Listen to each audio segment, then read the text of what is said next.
No, for some reason, because it happens like weekly, it feels like way more than session 3. But no, it is only session 3. Session 3 of Murlocs in Time. And I'd love to say I've been thinking about it all week, but I was thinking about it all Monday, and then, like I told Alzarath earlier, I didn't sleep for 3 days. So I was mostly thinking, man, I'm tired. Why don't I sleep? And then my whole body was like, no. So, who wants to give a recap for an inspiration point? Oh, don't all volunteer at once, guys. I would do it, but I did do 4 15-hour shifts in a row at work, so I generally don't remember most of last week. That's why we want someone to do the recap. Okay, so I think Always great when a recap starts like that. I think. I think I remember the important parts is that we came down, we found a lake that had a whole bunch of like weirdly dead bodies in it that were being possessed by the fungus that I remember we found earlier in the session. Yep. That is able to control things and is probably being controlled by somebody. We don't know who yet. And we thought they were all evil, but then it turns out this monster in the lake is good and just being controlled by the fungus, and so we are here to kill it, and it's probably the bog monster. Mm-hmm. Sorry, that was a really bad recap because I was remembering it as I was saying it. That's absolutely fine. And it's probably going to kill us. Yeah, it's raw mad after you killed the first part of it. Now, the second part has jumped off the totally not a dragon that, you know, clearly I drew so expertly. It's the fact that one of its eyes is bigger than the other. Is the bog monster controlling the fungus? Well, stop drawing. I didn't even know you guys could do that. The bog monster, from what you've gathered, is the fungus. Oh, okay. Okay, so as it left... Was that good enough to get inspiration? Well, you already have an inspiration point, don't you? Because did you use your inspiration point from last? I used it. Okay, I used then, it because they only last a session. Yes, you can have an inspiration point. Because I was going to say if you still had one, you could just give it to someone else. But no, if you don't have one, feel free to take it. I don't know why I worded that so weirdly, but anyway. Yeah. So the bog monster detached from the giant creature's neck after you killed its lower half as some kind, and then it transformed essentially. So it grew slightly larger, and it now has, as you can see, a sort of more defined and traditional World of Warcraft bog monster face. It would scream, but you're underwater, so it probably just goes at you very menacingly. It has also gained some new abilities, which you'll learn throughout the fight. But yeah, it is the bog monster's turn, because Wormgirl had just taken her turn, because she murdered the giant lump of fungus in the bottom. So let me roll his attack. What is he going to do? So first off, he's going to take 2 claw swipes. Globby chop chop. So.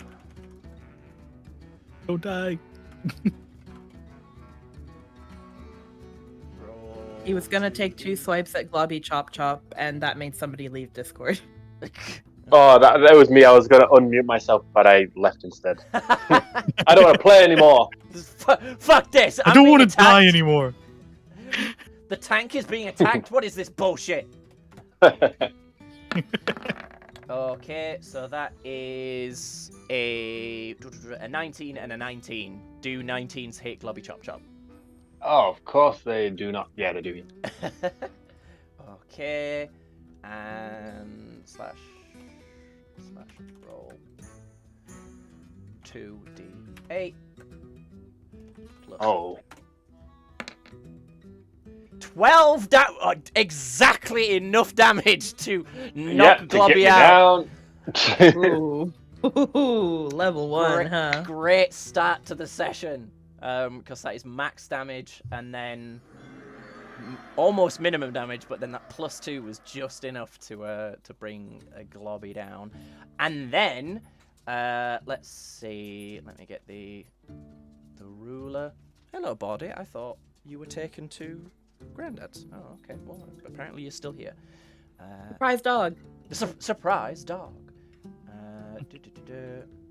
It's not helpful when they do that. 35, 25, 40. Okay, so he is going to, as his free action, do one of those at Wormgole. Does a 20 hit? I wish it didn't. I've been watching a D&D campaign where someone does have 20 AC, and I just thought, fucking how? Wow. Yeah, it's because they have magic special armor, and they did their stats wrong for their class. So they just gave themselves massive amounts of AC instead of, I think, anything useful. So what this is the bog monster essentially spits a glob of fungus at Wormgole. This fungus attaches to you, and every round it will at the end of every round it will drain 2 hit points from you that will heal the bog monster. So you have obviously this turn to figure out a way to remove it. If not, it will drain some HP from you. Okay. Oh boy. Hooray! And since it fucking murdered Globby Chop Chop, you did take Gordy with you. I thought Gordy had just I thought you hadn't taken Gordy with you, so Gordy was at my feet, and I was like, did Gordy walk home? Okay. Now I have my Dr. Pepper, so I'm actually going to be somewhat awake. Once I can fucking open it. Okay. And let's have a look at how much movement you've got. Do you know when you really know how your own monsters work? It's really helpful. Oh, that's ruler. 1, 2, 3. Wait, I should be count 5, 10, 15, 20, 25. No. 30. There you go. Fuck off. And it is Bjerg's turn. Crap. Shit! Keep going. I mean- I'm just gonna be 2 seconds. One-shotting the tank kind of changed my plans a little bit, but I will say, as a friendly, just above board bit of information, that was because it transformed. It will not do that kind of attack again. I'm going to cast Cure Wounds on Giblig. Mm-hmm. So it is this +3, so 10. I think you're capped off with that. Yep. Okay, I'll heal that because I think John might still be away. Yep, he's back at full. And I have 40 feet of movement underwater, so I'm going to go 5, 10, 15, 20, 25, 30, 35, 40. Nope, the fuck out, and that's the end of my turn. Okay, and hopefully John. Because I have nothing else I can do. Giblig, are you back? Of As I'm course. going by, I'll just tell Giblig, don't die, and I'm tapped. Because I am out of spells. Oh, that is. I have cantrips.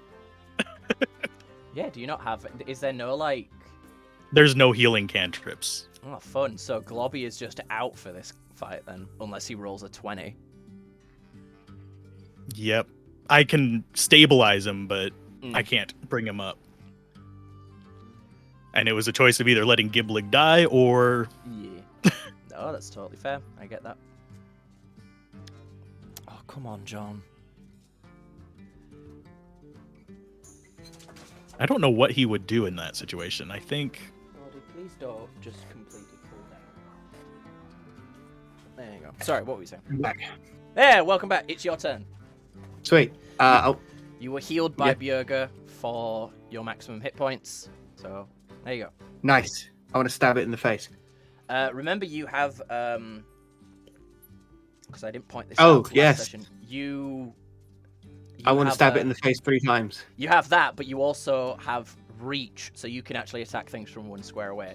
Obviously, you can't do that now because you'd take an opportunity attack. But yeah, roll your 3 attacks.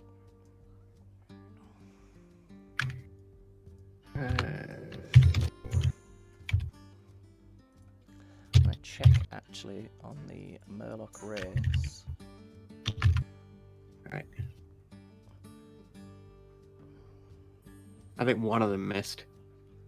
Well, one of them was a crit, so I just want to check something. Yeah, standard melee attacks. Okay, so yep. What's your plus to those, by the way? I think it's +2. Yes, +2. Yeah, so an 8 would indeed miss. But yeah, that's 2 hits. One of them does an extra. Someone remind me. Thank you, Tavern Keeper. How 5th edition crit works. Isn't it double the dice? Double the dice. Okay, yep. So roll essentially 3 d12s, and then add your strength modifier to that. I think it's double the dice. I'm not sure. Yeah, I think that's what. That sounds familiar to me. Can I just do 1d12 space 1d12? Well, if you type roll 3 d12 and then plus your strength modifier.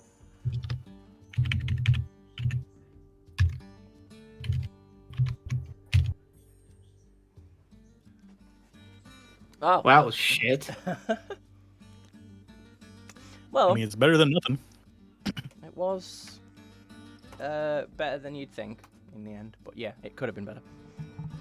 Wouldn't it be 16? Because wouldn't like the +2 be on every attack? 'Cause it's Yeah, your it modifier would per because attack, isn't it? it's per attack. Yeah, I was thinking that. Yeah, so I think it would be 14 an because extra. it's only 2 hits. So it'd be 16, I think. Yeah. I added I took away the extra 4. Okay, so Giblik, anything else? No, that's it. Okay. Just want to check, is disengage your like whole movement action, or is it an action? It's an It's your action. whole- It's It's an action. Okay. All right, Globby Chop Chop, roll your first death saving throw. Yahoo! If you roll Yes, a 20, you come back with 1 HP. Not quite, but That's you one did save. success. 1 success. Great Okay. Success. Do you have any barbarian abilities that can bring you back at the moment? I wish I had, but I'm level 1, so. Okay. Wormgo, you're up. Cool. So I have a fungus on me, right? Yes, you do. Is it something that seems like I could just like shake it off or pull it off, or is there a save I can do? You will have to do a check to see how you can remove it. What kind of check?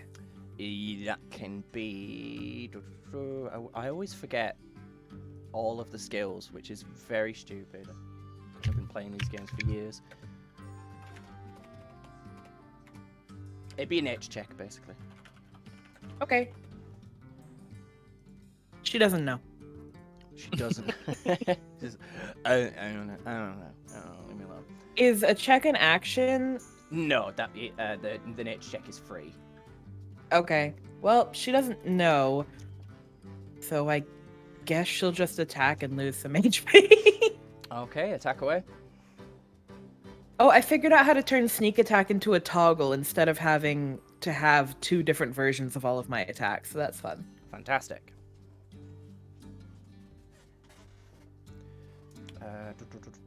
21 Ooh, is a I hit, and that is, yep. Is that max damage for you? No. Max damage would have been 9 on the piercing Ah, because it's a D6. okay. And anything else?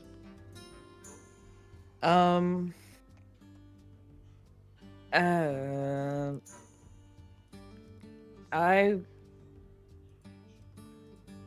I do some really cool acrobatics to try to shake it off? Just love the Is that a yes? of just Wormgul just doing some water aerobics. So when you say I don't do some cool work. acrobatics to shake it off, what do you mean? I don't know. I just have a +7 to acrobatics, and I'm wondering if I could just move fast enough that it shakes off of me. I will just because I love I love the idea of just some choreographed water dancing, removing the fungus. I will allow you to roll an acrobatics check at the cost of your movement action to try and get this off. Okay. Yeah, that's Why fair. I'm did not it- gonna move. Why did I just have the mental image of you doing like a Sonic spin in the water?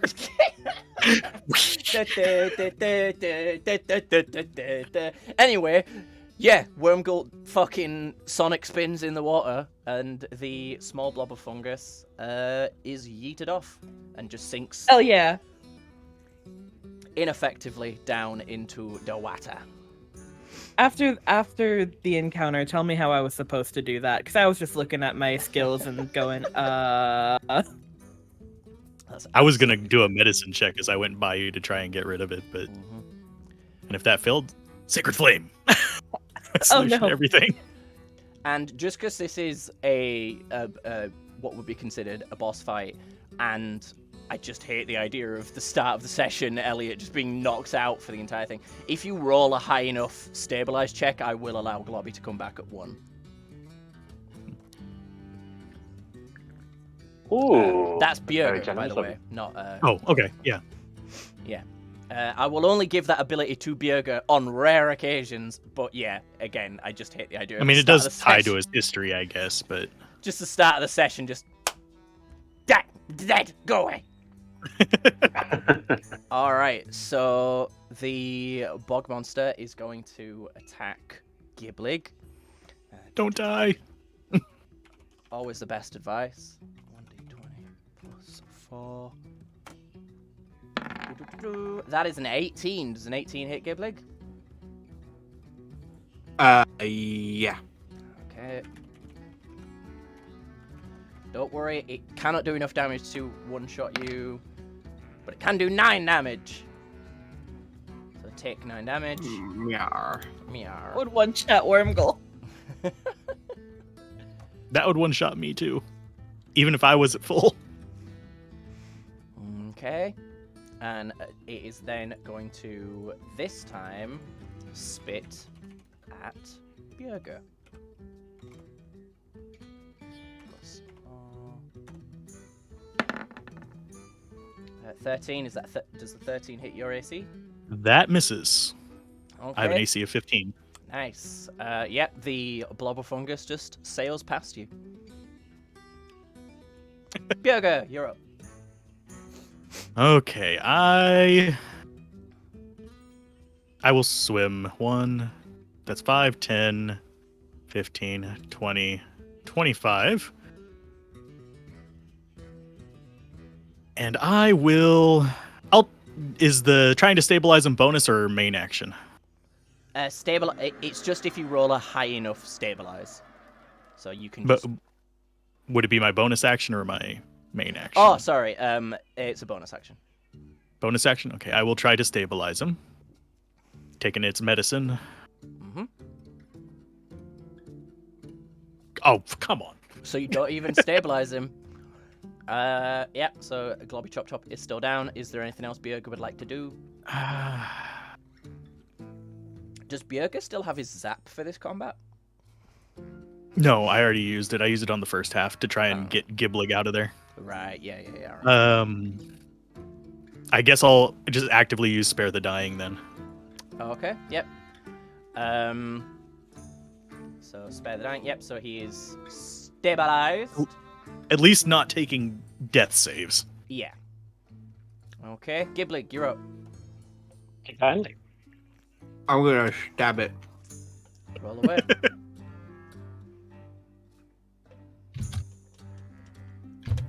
Really need to fix your character sheet so it's got your weapons on it so you can just click. A 15 will hit. Yeah. Roll your d12 and add your modifier. Oh, damn. Alright, it's dead! That one fucking hit did almost the same amount of damage as 3 hits in the last turn. I'm very proud of you. Yeah. Welcome so to D&D. You I'd like to. Go ahead. Sorry. No. I'd like to yell at my halberd again. Okay.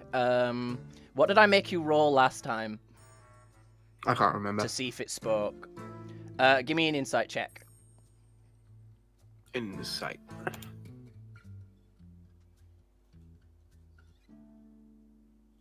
An 11. Okay, roll me a d100. Oh god. Okay.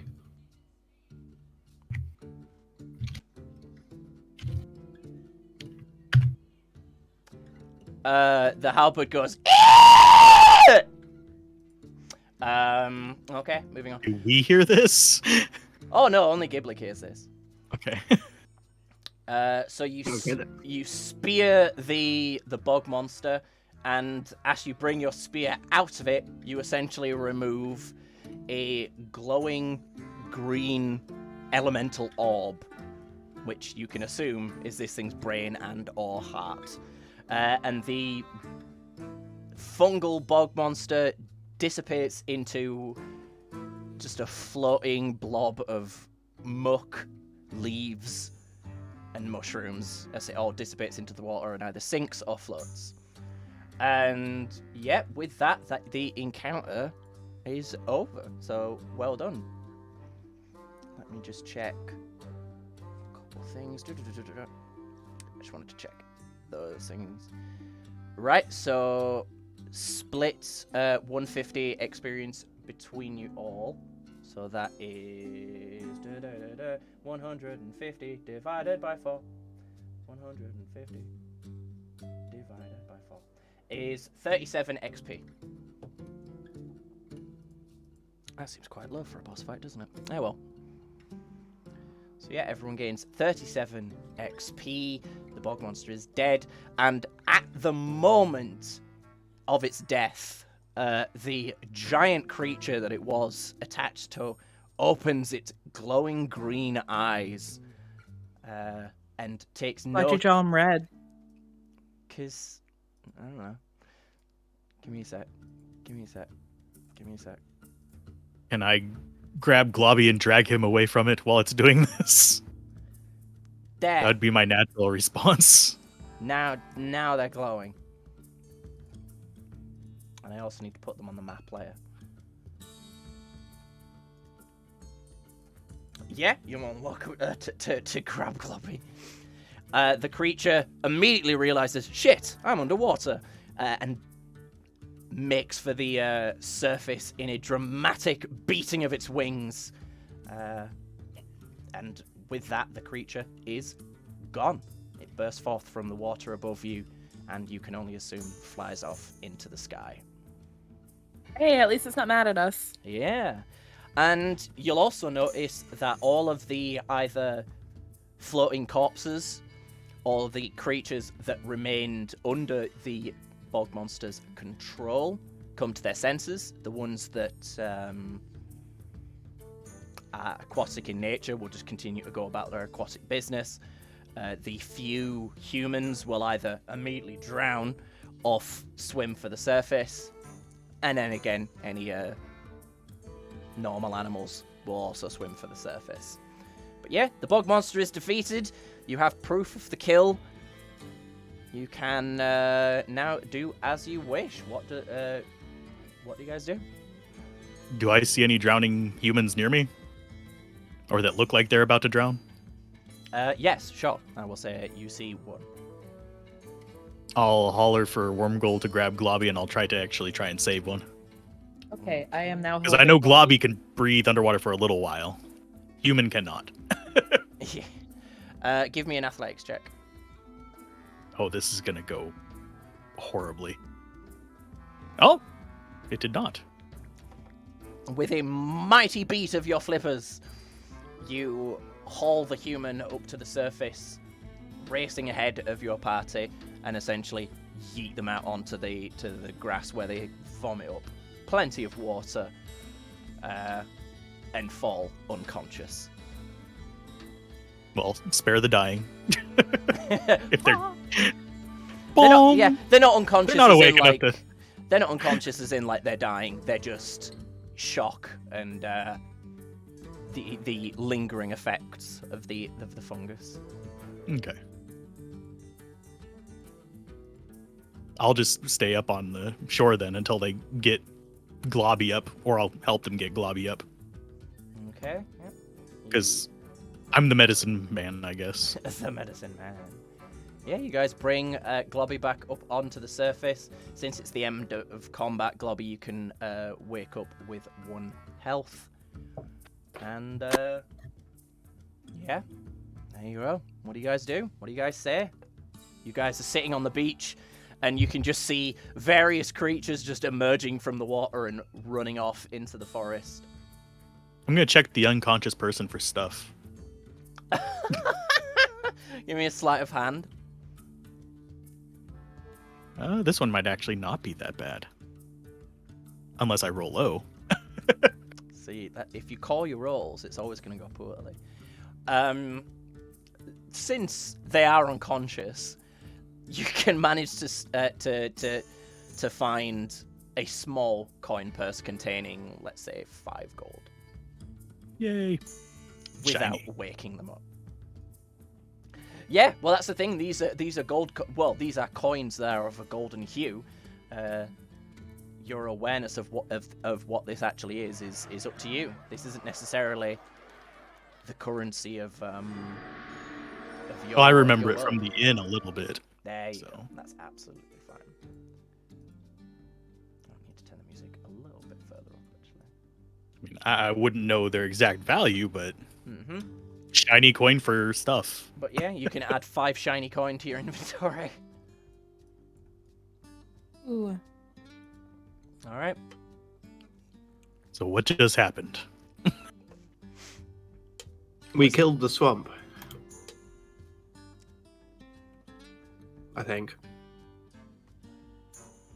Is that in character? Yeah. Yep. I mean, okay. Does Am the I water wrong? look like it's changing color or anything, or?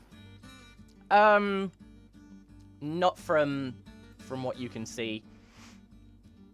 It's just typical murky green swamp water. There is no longer a glowing green light in the center of it, because you can assume that was the bog monster absorbing power from the creature.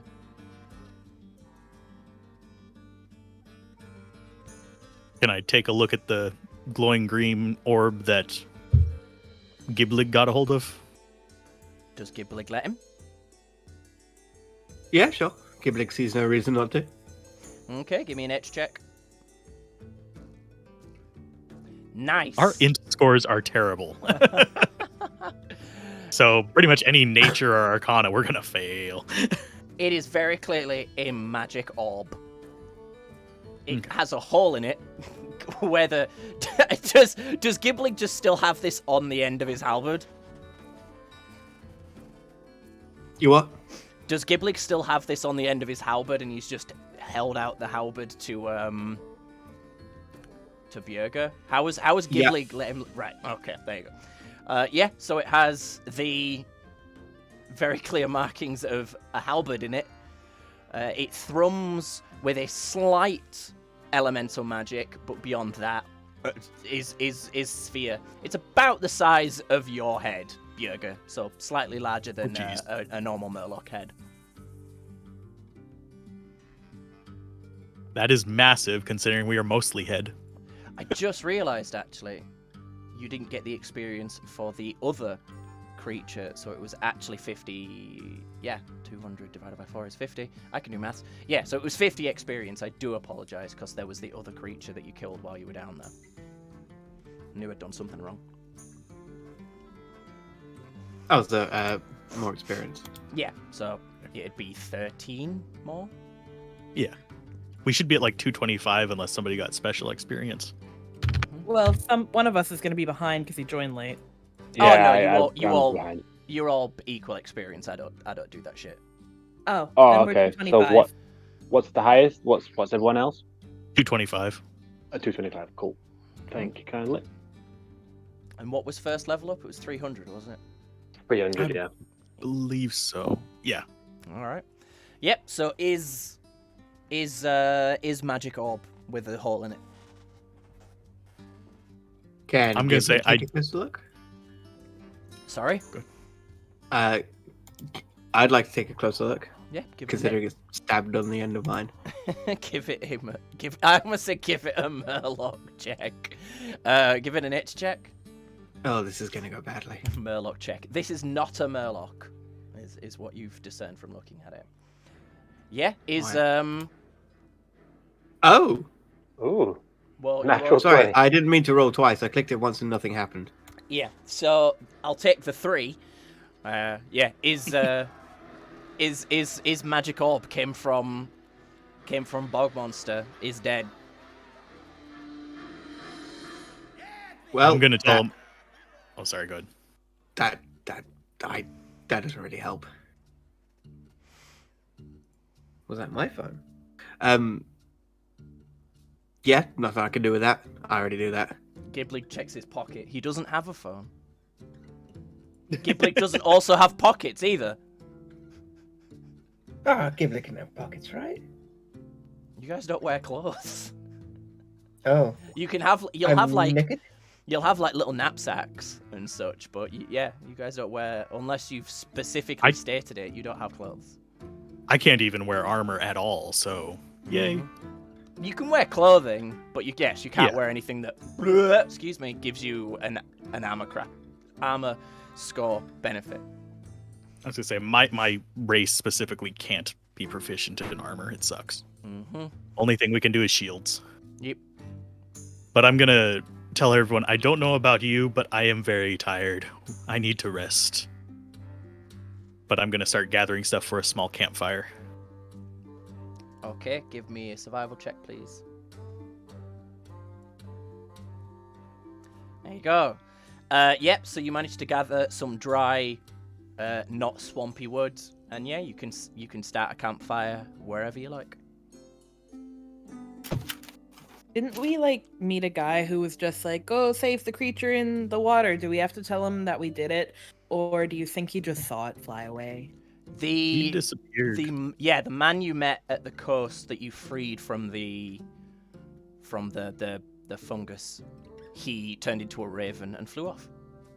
Oh yeah, right. Medivh. I guess I'll grab some, go hunting for some food. You guys have actually a fuck ton of that shark meat. Oh, we do. Oh yeah. I've forgotten what it's called now.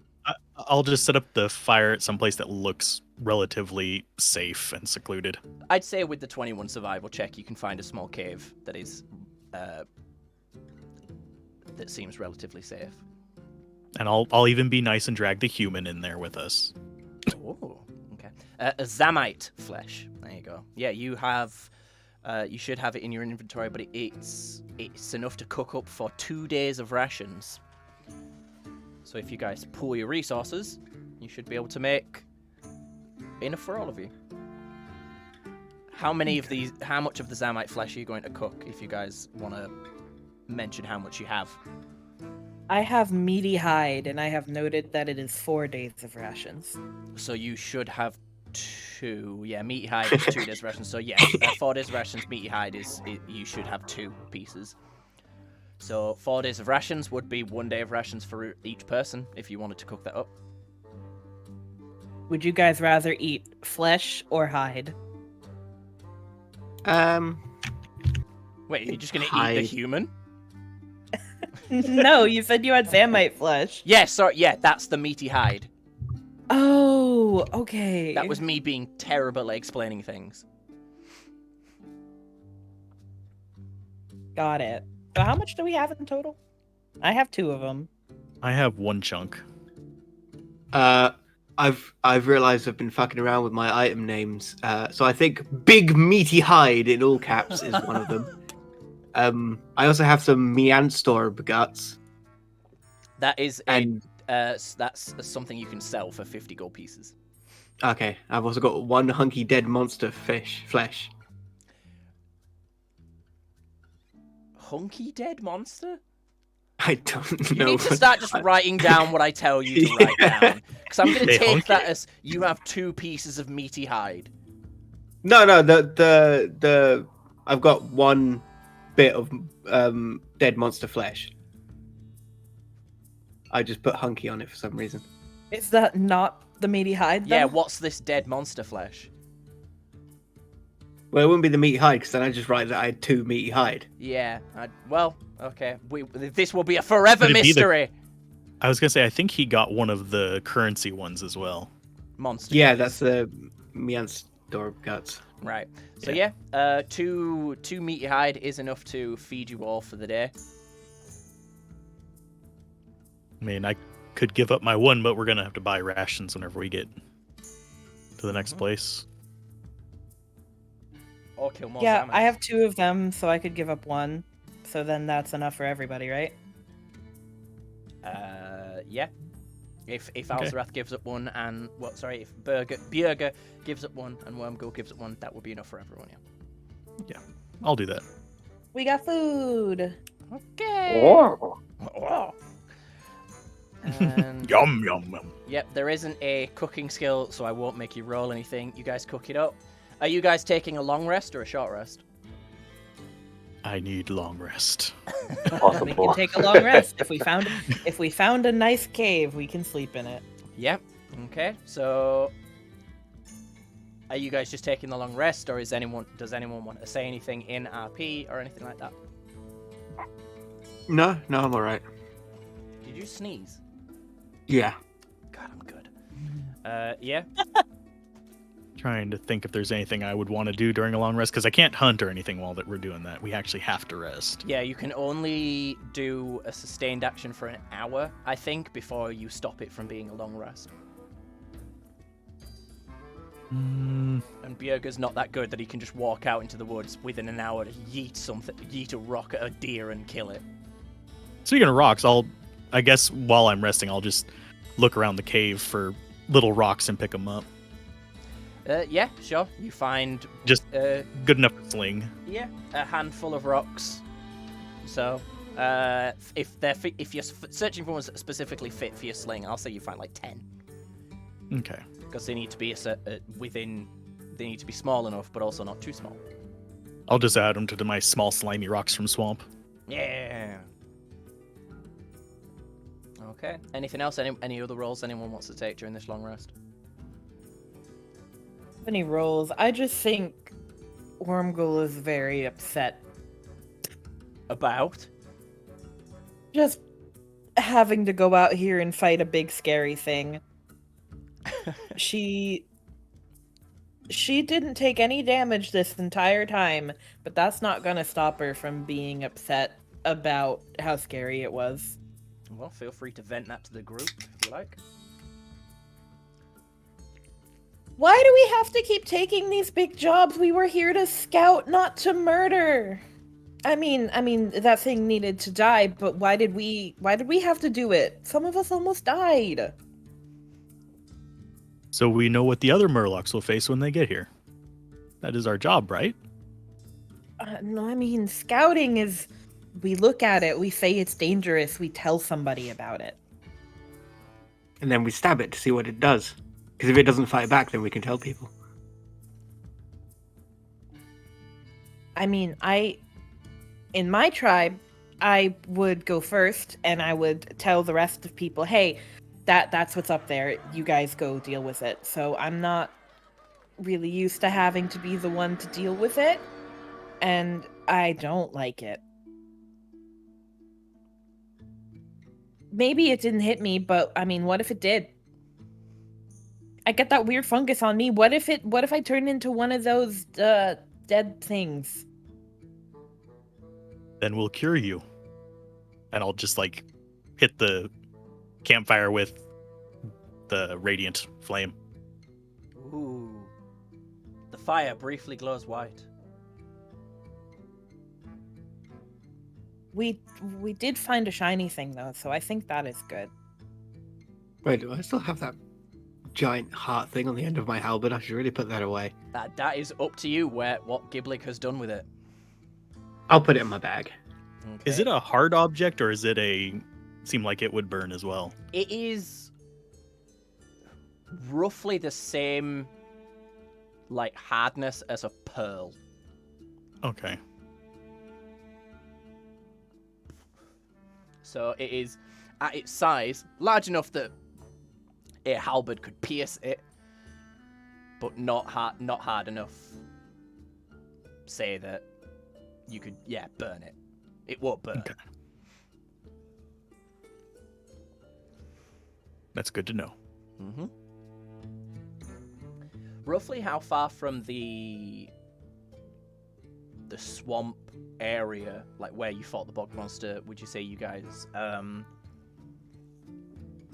it's Bjerg's decision. Yeah, where's the cave roughly from the swamp? I'd probably still want line of sight on the cave. I mean, on the bog.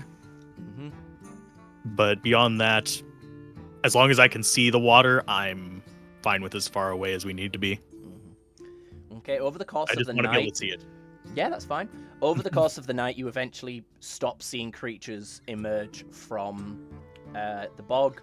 Obviously, unfortunately, you see a few corpses of various things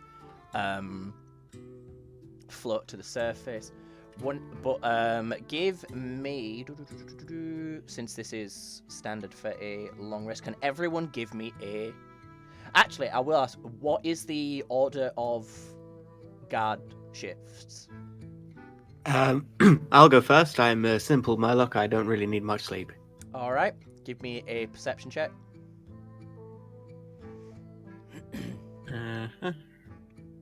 How many checks are we going to be making? 3 or 4? 4? 4. 4? I'll take second. Okay. 20. Nice. Third. Yep. Bjerg, give me your perception check. Nice. And Wormgul. Perception. Nah. Ooh, not so good. Okay, so during Wormgul's... thanks, Elliot, as well. During Wormgul's watch, despite being the scout, she sort of momentarily loses concentration. And you She's suddenly tired. hear... Yeah, that's absolutely fine. You hear a sort of scraping along, like, the sand over towards the swamp, moving. It sounds relatively close. Can I see it? It is dark, so you would have to either light a torch or move closer to see it. Oh yeah, I don't have dark vision. I'm just so used to having it. Yeah, you have low light vision. Yeah, Wait, yes, I do. Yeah, you can see in dim light 60 feet. Oh, wait, I think that's normal Murlocs. 60 feet in dim light, and in darkness as if it were dim light. Yeah, so you can see from this distance, you can see a small form moving towards you. We'll say it's it's about 40 feet away. What was the question? Sorry? Oh no, I'm trying to figure out who to wake up to be like, hey, is this a problem? Would our spells and HP be back yet, or only in the morning? Nope. Not until the morning. Oh shit. You said it's just a small form. Can I see anything more like specific than that, or is it just a small something? At this darkness and this distance, no, you can just roughly see it is larger than a Murloc, which isn't difficult. But it is not as big. It's not like, from this distance, it's very clearly not like a big cat or anything like that. Okay, I'm gonna light a torch. Okay, See if I can see it better. that's absolutely fine. Yeah, you light up a torch and you can see that it is an injured Zamite that is just slowly making its way towards you. Oh, I mean, those are the things that have been murdering us, right? Mm-hmm. Were they murdering us because they were fungus, or just because they would just do that? Some because they were fungus, others because you stepped into their hunting grounds, essentially. All right, then, guys, what do we think? Should I kill it or should I help it? I think I'm asleep at this point. She's asking No, us a this- player, the- not us. Oh. Yeah.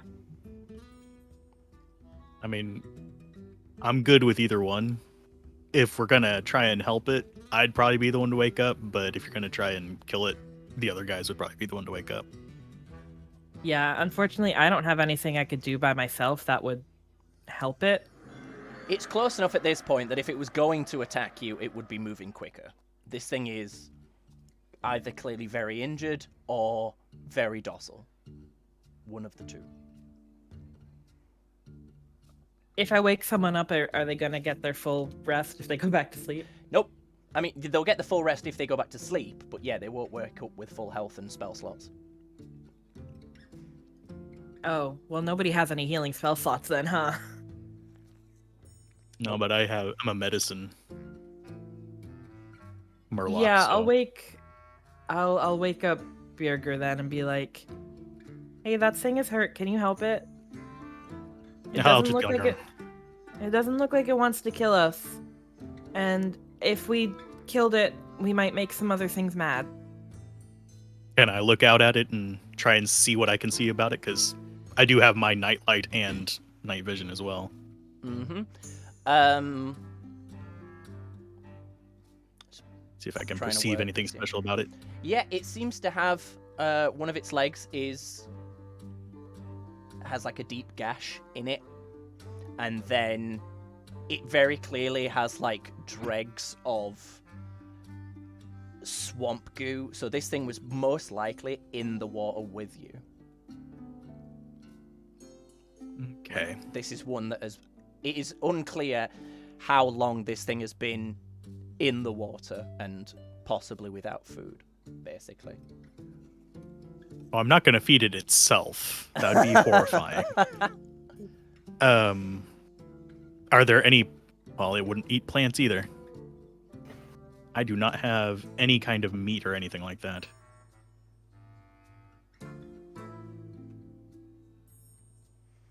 I guess I will just try to... I have a light on my head so it can see me for sure, but Yeah. I'll just kind of calmly inch towards it. Okay. and Give me See if it'll let me get close. Yeah, sure. Give me a nature check to see if you can get close. Nature is like my worst thing. I would try to animal handle. Oh, sorry, yeah, there's animal handling. Yeah, sorry, roll that. I totally forgot animal handling was a thing. Well, there you go. Much better. Yeah, so how does Bjerger approach this little guy? I try to stay low so I'm not as intimidating on it. Mm-hmm. And I will... It's hard to not be intimidating when you just have giant white eyes and massive teeth. And a giant glowy bobble. Yeah. I mean, they have massive teeth too, but... I mean, they have like sort of Shark teeth. Yeah, sort of pin-like shark teeth, whereas you have two front teeth that are about the size of a human's front arm. Like, deep sea Murlocs are mostly teeth. Do I have any left? We don't have any leftover food from that cooking last night, do we? No, it's No. it's just simple rations. If any of you have like, because with your like backgrounds and stuff that you can choose, if you have any rations in that, you have access to those as well.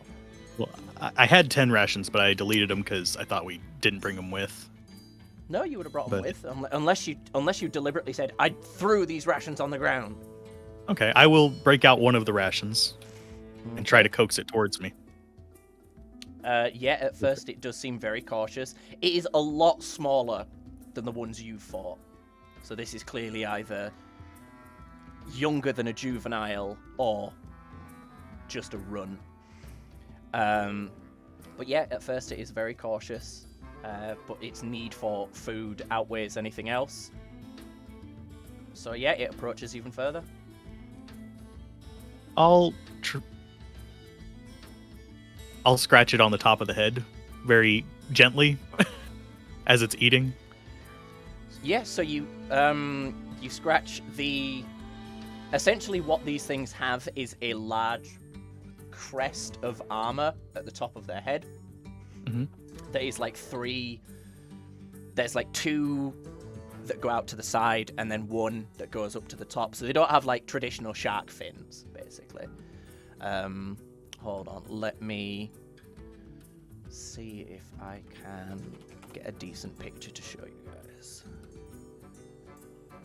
While I'm doing that, I will be looking at its injured leg to see if I can think of any way to treat it. Yeah, sure.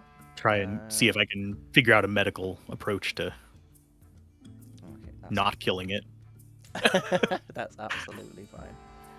Give me a second. I just want to bring this on so that the stream can see it as well. Rather than just sending you it in Discord. Oh, for fuck's sake. Yeah, that's saved it as a... I love it when things save as web pages. That's really, really helpful. That web PM crap, yeah. Yeah, it's real handy. Let me do the smarter thing. Instead of Googling something, I typed Google. I'm Into Google? Yeah, I typed Google. into Google. I am the smartest boy.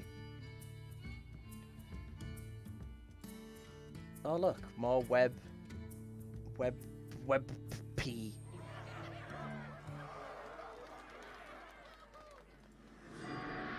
There we go. Fucking finally found a PNG. Wait, what did it save us? 385. There we go. Oh, it's uploading. It's doing it. It's doing it, guys. Yay. There you go. Okay. That's a low res image, but yeah, that's what they look like. Ooh. Those look vaguely familiar. They are, like I said, this one is significantly smaller than the ones you fought before. But yeah, you give it a scratch on the head while it calmly eats the rations. You said you want to check how you can See, like, possibly if I can treat its leg or not. Yeah, just be a Give it medical attention. yeah, just a medicine check. Yeah. So you bind its leg, and yeah. Is it small enough that I could pick it up? Just out Yeah. of curiosity. Yeah, this thing's little. Does Bjerga pick it up? Kind of hesitant, but I think I'll try. If it Okay. seems to trust me. Yeah. You pick it up, and immediately a tongue about the size of your head just goes bleh, and it licks your face. Oh my god, a dog. It's puppy It's shark. gonna die. Every pet in D&D ends up dying. I guess I'll bring it into the cave and just continue feeding it little pieces of the ration I was giving it. Okay, that's absolutely fine. Let me just... Yeah, you guys now have a pet. Yay.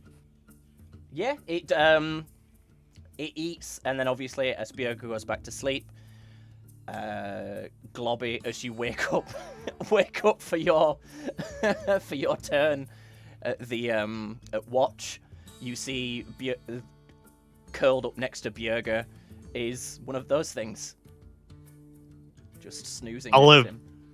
Made sure I had my arm over it if it did snuggle up to me. Yes, it did. To make sure it's apparent that I know it's there. It doesn't like snore or purr. It kind of just makes a light gurgling sound while it sleeps. Kind of thing. Wormgold does not like that we have adopted a creature that tried to kill us before. So Well. far, she's outnumbered. Outnumbered by Bjerga. Bjerga's bigger than her, so that's outnumbered. And the creature. And the creature. True. It's two. True. It has a vote. It wants to be here. Yep. And Globby, you gave your 18 perception. Yeah, nothing else approaches during the night. The watch goes smoothly, and the morning rises. How early do you guys get up? Probably when the sun rises, because we don't understand time, do we? No. Other than sun up, sun down. Yeah, pretty much. Yep. So do you all agree you wake up at dawn? Yeah. Or would you want to Yeah. sleep in? I can imagine Giblig's just like, no.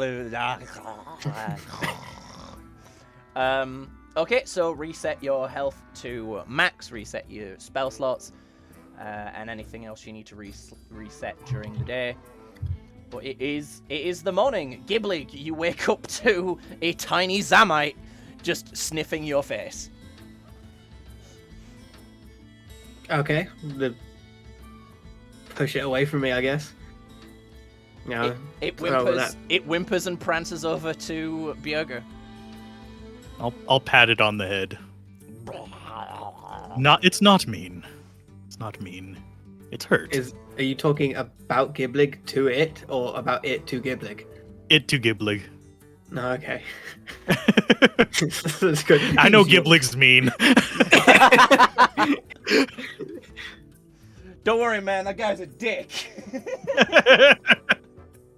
It's all right. You'll be fine. I do kind of, as a nod back to my history, I do kind of try to stay close to it as a kind of protective stance. Mm-hmm.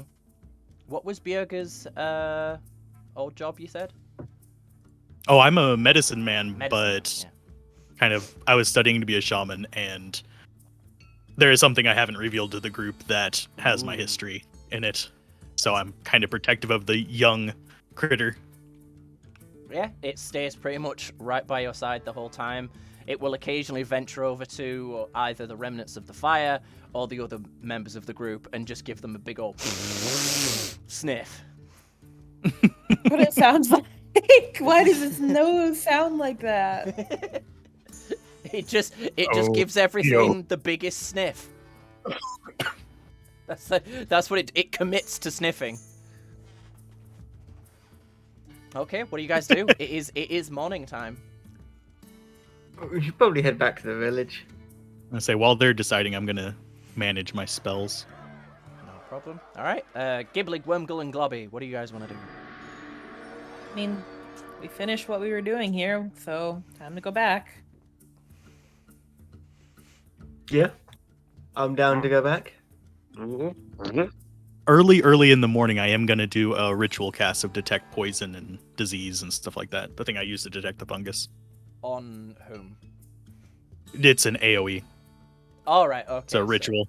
And Just while everybody's getting packed up, I'll do my 10 minutes of setting that up. okay, so are you casting it now, like on the group? It's just a sense thing. It's kind of like detect magic. Right. Okay. Yeah. I mean, you're in a swamp, For so that thing's poisonous. That thing's poisonous. That thing's poisonous. That rock is poisonous somehow. But no one in the group, or your tiny Zamite, is has anything Infected. Is infected in any way. And I don't see anything coming from the lake itself as far as the old fungus. Nope. The lake overnight has seemed to become a normal lake that is awkwardly full of corpses, but it's a normal lake. You never been to a lake in England? It's full of corpses. Nah, Good to sounds know. like Jersey. My English teacher in high school randomly told us the story of when he was a child and he found a corpse with his friends. Yeah. Oh. Yeah, we're all just sat there like, holy shit, should he be telling us this? Because we were like 14. It was crazy. gonna propose that we should either check the lake or head back. Check where the dragon was, see if there was anything there. Or check where the big thing was, sorry. Since we don't know what dragons are. Or go back to town Okay. for a reward. So what does everyone else think about that then? Uncle wants to go back to town. All right, one vote for town. Gibbly Bobby. Yeah, Gobby wants to go back to the town. He don't want to go back to where he almost died. Yeah, fair. Understandable. I said I go back to town. Okay, so you guys make your way back to what is it called? It is called Stonard. I'm glad I remember that every single time. Just want to check my notes. Yeah, the human, as you're gearing up to leave, wakes up and at the sight of you guys immediately panics and just sort of pushes themselves to the nearest wall of the cave. Your tiny creature just bounds up to it, tongue out. Just like, I'll scream, it's "Hello." okay, it's okay.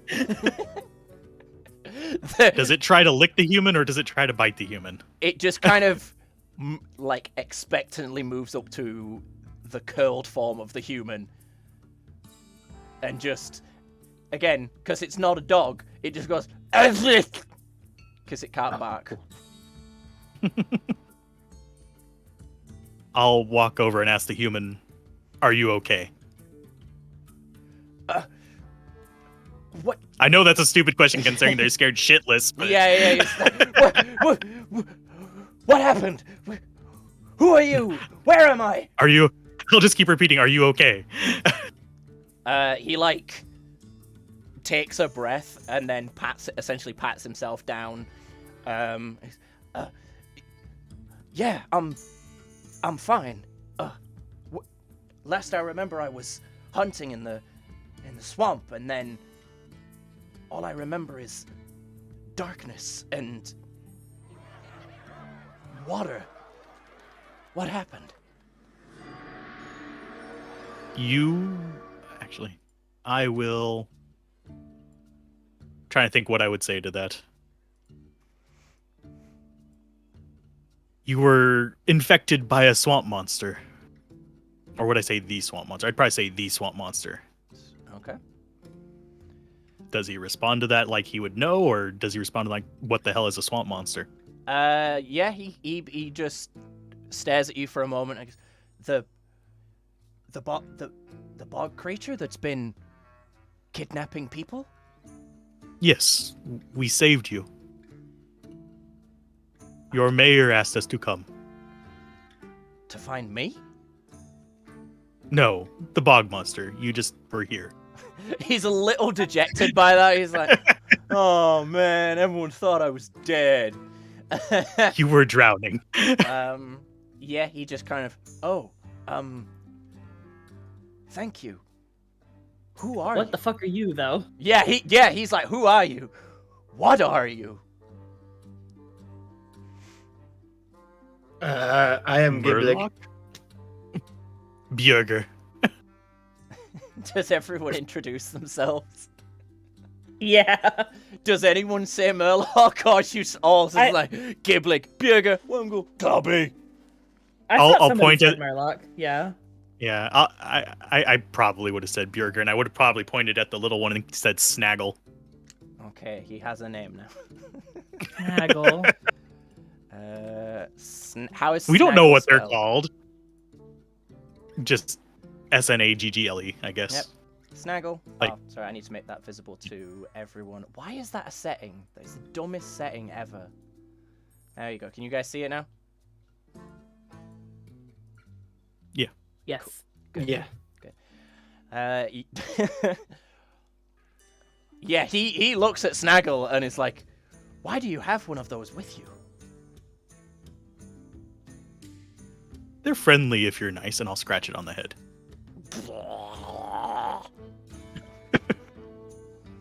It distends its jaw in a big yawn. That's probably disturbing as hell. Well, that's the thing. You got to think about it. Half of this thing's body is its mouth, and it can also just like open its jaw to like larger than probably even a Murloc at that point. So yeah, they're weird looking. He just kind of stares at you for a moment and says, "Okay, where is Stonard from here?" That is a good question. Where are we? You are North. Well, Yeah, it is. we north. went south, so it's probably north. Yeah. You are at the lake known as the Scar, in the black Okay. reaches of Black Morass. We would have known this is called the Scar because they told us that, though. Yep. So I would say we're at the Scar. Stonard is north. Ah. We're heading back soon, if you would like to come. It would be good to have protection. Without my bow, I'm useless. We have teeth.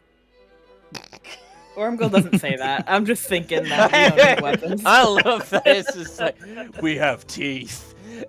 It's meant to be like, oh, don't worry, we've got weapons. We have teeth. It's like, oh god, they're gonna eat me. There wasn't any like weapons or anything we saw on the shore or anything, right? Not without looking, no. Like there could be some, like in and amongst. You don't actually know what these people do with their like weaponry or anything they were holding when they're infected. So they could drop it where they were infected, or they keep it as a sort of protect the hive mentality. You don't know. But yeah, the man stands up, brushes himself off. Since he's a human, he is, like 4 foot taller than you all? He can see further.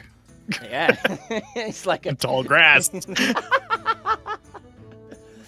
So yeah, he doesn't necessarily feel particularly protected. But yeah, do you guys make your way to Stonard, or do you say anything else? What do you guys want? Could I ask the human if I could sit on his shoulder so I can see better? How does Giblig go about asking that? I want to hear this in Giblig's voice, in Giblig's words.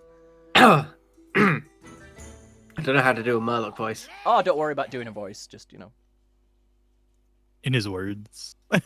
How would Giblig phrase it? I mean, Giblig's a pretty blunt dude, isn't he? Mm-hmm. So he'd probably.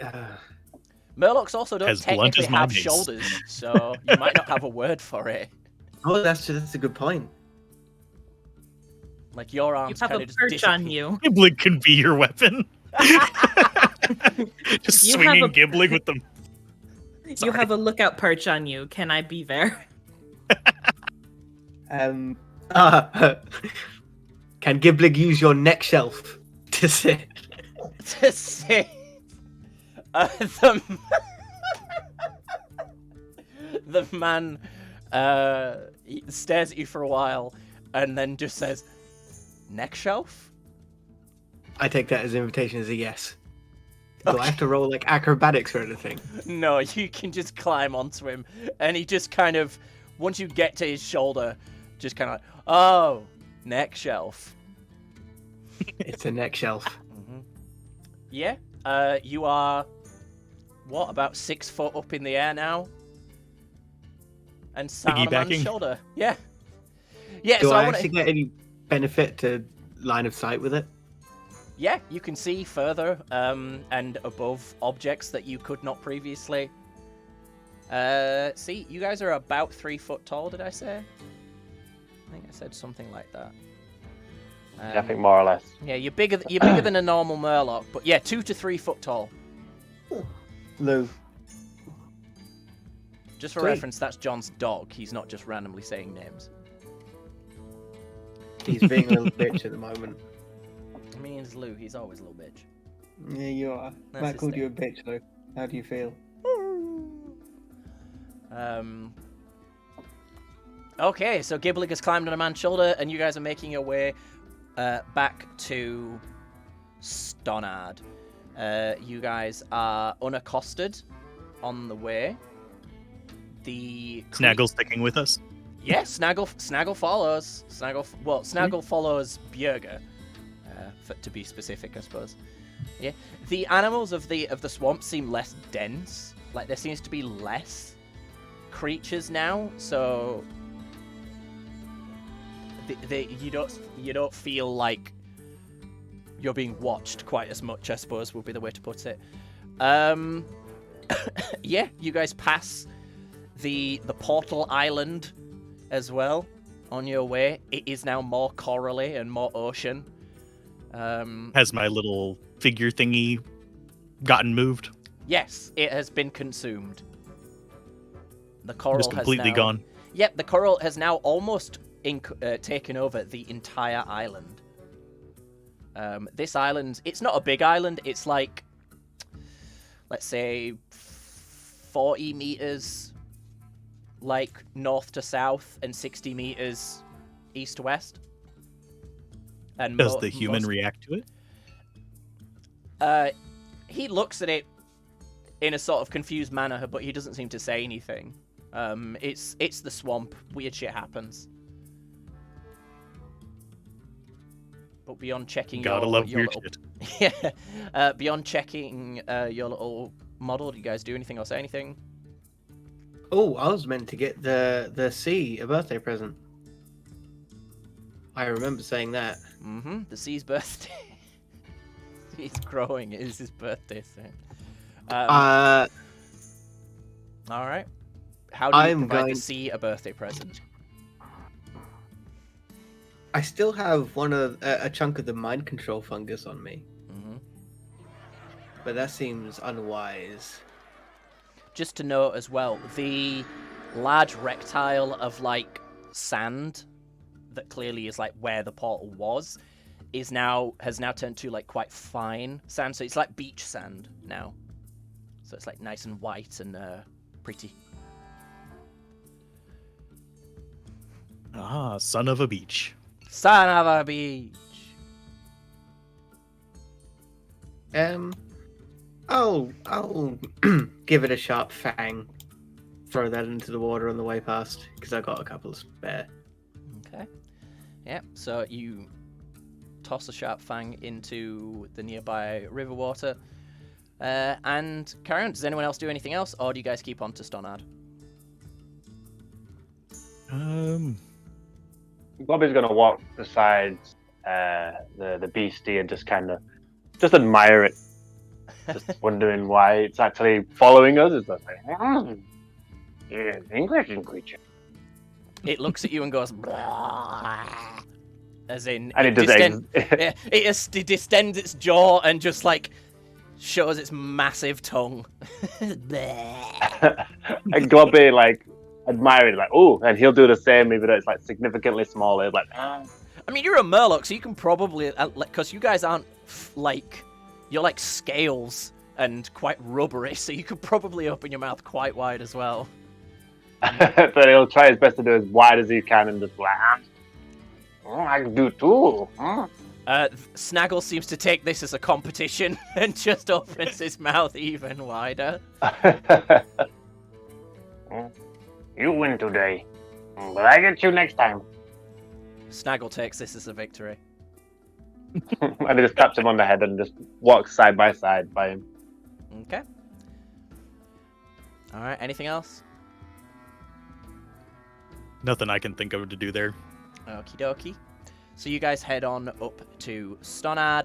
Eventually, once you get close enough, the man that's been coming along with you, he says, "Oh, I know the way from here. I know a safe way." And he sort of leads you off to what you wouldn't have assumed is a path until he, like, points it out to you, that this is, like, a very clearly well-walked sort of dirt path. You know, like when you're in a field and you just come across this, like, long stretch of, like, really short grass for no reason?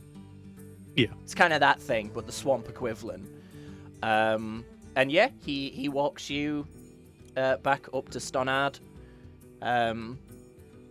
He doesn't say anything, like he's very clearly still somewhat hesitant of you guys. But yeah, Stonard looms up into view.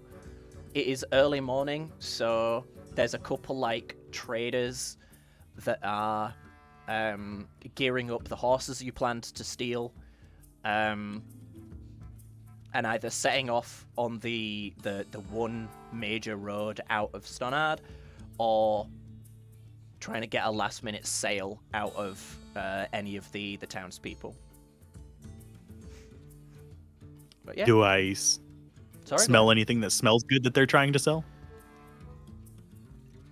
For the sake of, I immediately want to know how Bjerga would haggle for food. Sure, I'll say there's like one little stall, with what is very clearly not a human, stood behind it. He is very short and very stocky, and he is covered in hair. Because obviously Murlocs don't have hair, so you don't designate what's a beard and what is head hair. I haven't the fuzziest what this guy would be. But Tish. Yeah, and behind the stall is like a roasting spit. That is very clearly rotating on its own with some sort of mechanism attached to it. And he's just kind of sat there at his stall, with various things on display. Do I see any like ways that he's serving the meat, or What do you mean? like does he have any like on kebabs or sandwiches or? Yeah, we'll say kebabs. Kebabs are more fun. Things are skewered. I'll walk up and matter-of-factly just ask him how much and point at the kebab. Actually, the kebabs. Kebabs! He looks at you and again immediately just like, what the fuck is that thing? And then his trader instincts kick in and he's just like, well, I'm not going to turn away a customer. And he just goes, oh, that's nothing, lad. Just 3 copper. Oops, I just accidentally closed the game. I'm real good at that. No. I just like leave. I'm just like, I'm done with this. I did my Scottish impression. That's all I needed. 3 copper. Take it or leave it. Yeah, he just says that. Yeah. I'll grab 3 coins.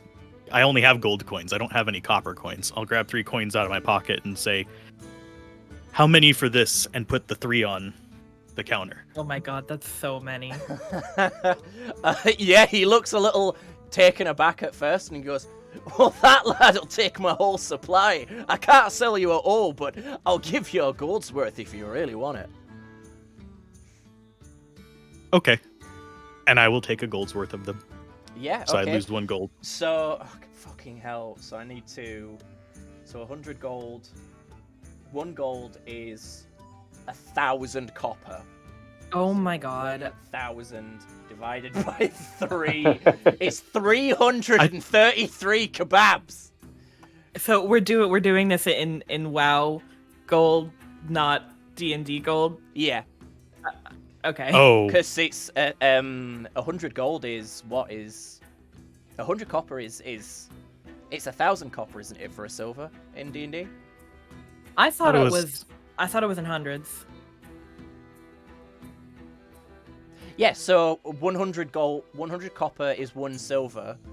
So I was mostly just wanting enough kebabs for 1 for each of us, 1 for the human we're with, and 1 for Oh, you're the right. Then it would be shark. 1,000. But I'll take a handful. That'll be more than the handful. Yeah. So he kind of Burger would be happy with like a dozen. okay. kebabs. So how does so this guy has explained and kind of gestured to a large sack of meat. I'll just But take you would- the sack of meat then. Okay, so yeah, you take a very large sack of meat that is 333 kebabs worth of cooked or dried meat. We'll say dried meat Okay. because obviously cooked meat will start to smell rather quickly. It smells delicious. Is the main thing. Birger has now learned that these shiny coins are not copper.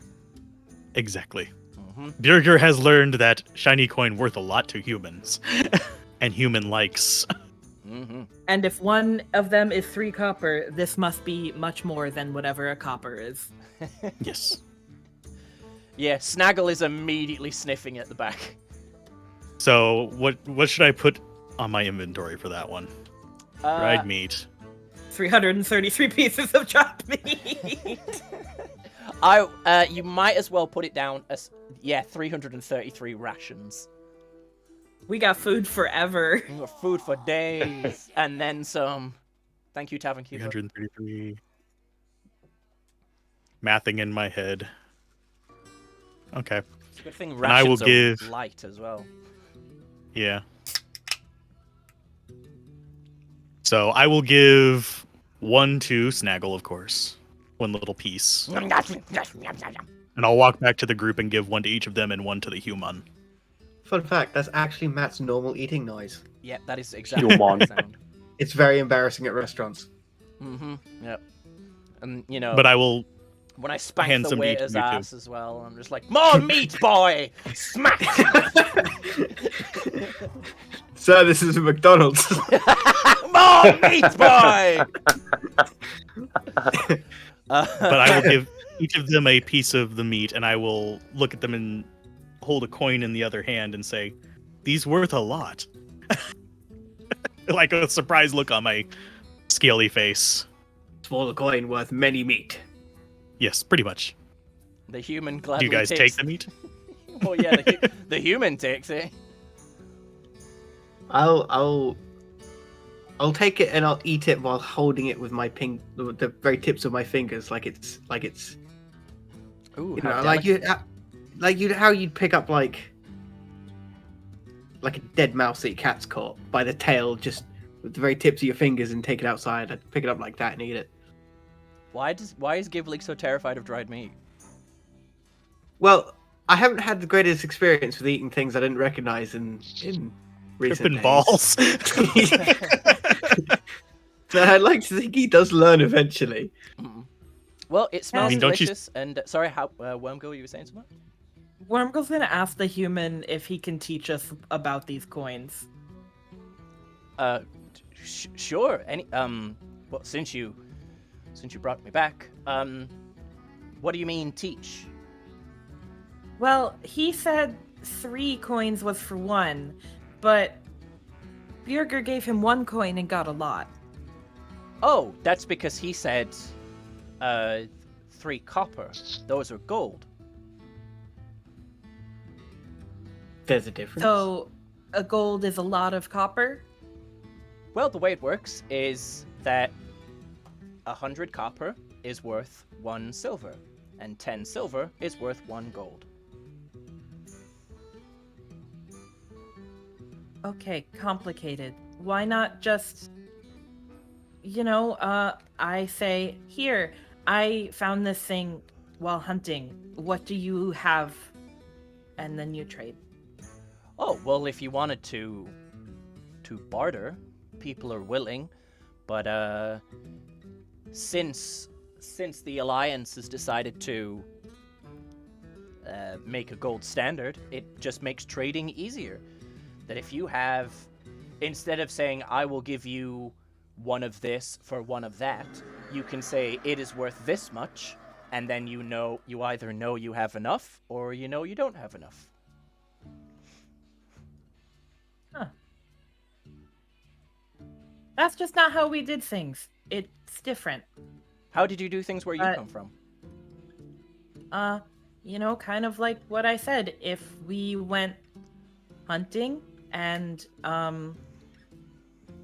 we got a lot of food and maybe some other people didn't have a lot of food, they would give us something that we thought was interesting, like maybe something shiny.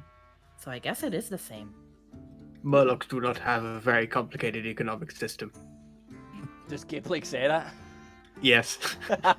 Does Giblik understand what he said? No. The man nods. So Murlocs, okay. Well, some people like to barter, but we use money here. We found these coins and we didn't know what they did, and now And we by do. found, stole them from you. I stole no, them from him. He does. I didn't say anything. I have 10 gold Ah. anyway, so I didn't steal them. I don't know where I got them. I don't remember. Possibly my background. Well, you have 10 gold. Yeah, well, he nods and just kind of says, well, I'm home now, so is there anything else you'd like before I go? Do you know Tommy? Tommy, The guy that spotted us when we first came in. the guy that spotted you? Yeah, you said there was somebody that said they saw a bunch of things drop out of a portal. Oh, right, yeah, okay. I thought you meant the hunter. The guy that's always telling tales? Yeah. Don't know him personally, but he's probably in the tavern telling tales now.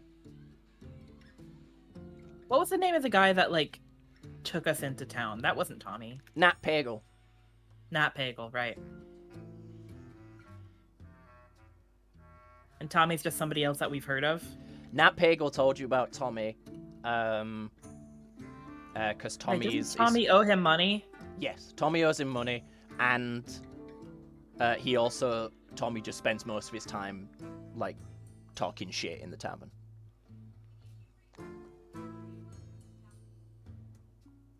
So, do you know where Tommy is? He said Probably. probably in the tavern. Oh. Is Gibbling Out still of on character. his shoulder? Oh, I am. I should probably get down. He doesn't seem to care, so No, sure. Could you take me to the tavern? sure. Bjerga, what you gonna say? Oh, I'll follow, but out of character. I have an unhealthy fascination with trying to figure out what this Tommy guy is. Just giving you a heads up. What he is? He's No, just some guy his that owes story. Nat Pagel money. Okay. Yes. So the man walks you over to the tavern. Stonad is a relatively small town. Like it's pretty much 2 streets. Yeah, he walks you over to the tavern, and he like glances into in through the door and points to a man that is very like fiery red hair, sat in like the center table, and he just says, "That's Tommy." Hey, Tommy! I shout across the bar.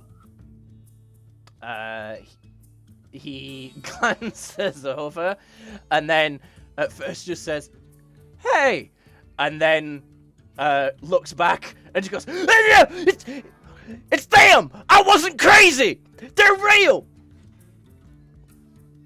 Obviously making an immediate scene. Everyone glances over at the... And everyone at this point is like, yeah, those are the Murlocs. Yeah, exactly. Everyone has already like everyone has already like heard about you or seen you now at this point, and it's like they're just like, "Oh, Tommy being Tommy," and he's like trying to get everyone's attention, like, "See, I wasn't lying. See, you gotta look at them. Look at their big eyes." And they're all just desperately trying to like eat their breakfast and ignore Tommy. I shouldn't have been the one to get his attention because I'm not. I don't really have much interest in him. You're also on a person's shoulder. I am also on a person's shoulder. My only interest in him was making him look crazier. Out of character, of course. Don't worry. Everyone already like now thinks he's even crazier. They're just like, well, you know, those are the Murlocs. Like, you know. Can I make my little bauble glow a little brighter and then dim it back down? Absolutely. Okay, I'll do that while he's staring at us. Wormgo's Just gonna eye shout. contact. Wormgo's gonna shout, "You owe Nat Pagel money." The barman then chimes in and says he owes everybody money. Does he owe me money?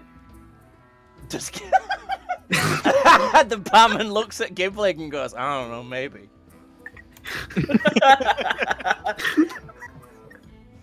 The town of Stonard has been remarkably quick to adapt to the Murlocs. Just this picture of like a bunch of people and then 4 slime balls, one on someone's shoulder, and a fucking shark just wander in, and everyone's like, "Oh yeah, It's Tuesday." Wait, are any of them like? Wait, there's still 4 of you, but one of you's different. No, Does anybody notice that? They've accepted it. They're just like, oh, whoa. They haven't like, they don't know specifically what each one of you looks like. So yeah, when All Murglon, Murlocs probably look the same. when Murglon disappeared and was replaced by Globby, they just assume that Globby was one of the original 4. They don't know enough about you to know that you're different.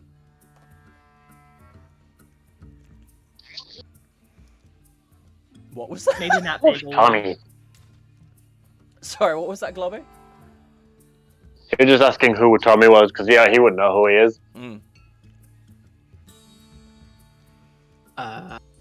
Some guy that owes Nat Pagel money. Oh, so we bully him to give us money. I was just thinking that. I'd I'll- like. I'll walk Yeah. over to him and sit down and ask him when he's going to pay Nat Pagel back. You sit down and are immediately greeted by this side of the table. But adjust yourself, and Tommy is just like still frantically trying to get people's attention, especially now that you've sat down with him. And aren't we the only ones that like Nat Pagel? No, people like Nat Didn't Pagel. everybody else? Okay, I thought people thought he was like annoying. People think he's like overly friendly, but they don't think he's like a bad person. But we like him because he introduced us to the town. At least that's how Wormgoal feels. Okay, I was Yeah. gonna say it's up to you We if you like like Nat. him. I like Nat. So he stares at Bjergo for a while, and then looks at Snaggle, and he immediately takes 5 gold out of his pocket and just slams it on the table, terrified. I'll pick it up You have And say Nat thank Pagel's you. 5 gold. and I'll just wander off. Okay. The man that came with you has put Gibbling down at this point and said he better get home, so he's walked off. Like a child, just get off. Yeah, I just like the idea as well that Gibbling doesn't like move or anything. He really does like baby it when he picks him up by the side. Just Gibbling's like hands just down and his legs just dangling and just like boop on the floor. You walk now. Aww. Yeah, he says goodbye and thanks you. And I'll say it since, I mean, you guys did rescue him. He says you're welcome at his house for food anytime. Because he's not a rich free man. He food. can't give you food. He can't give you money. He Well, definitely I can't mean- give us money right now. That would have been quite a helpful offer until Al fucking bought a year's worth of food accidentally. I got jerky for days. I got pocket jerky. Well, if you think about it, there's 4 of you, so 333 divided by 4 is 83 days of rations. That's like 3 months almost. Let me do more maths. 83 divided by 4 is 20 months. Oh, So you have over a Damn. year's worth of ration. How is that? Well, Wait. food's not an issue anymore. It's 1 ration per 83 day. days? Oh yeah. How do I do? Wait, what? How? So it'd be 3. It'd be If a month is about 30 days, and there's 83 days, How did I do that? I don't you're know. thinking for one person, because Anyway, 336 rations would be a year. I mean, 10 years worth for. No, Yeah. sorry, I don't 10 know how. months. Look, I'm not good at maths. I'm regularly made fun of because I don't know how to do maths. Leave me alone. It's just under 2 months, isn't it? Because 30, 60. Yeah, so it's just like 2.5 months worth of rations.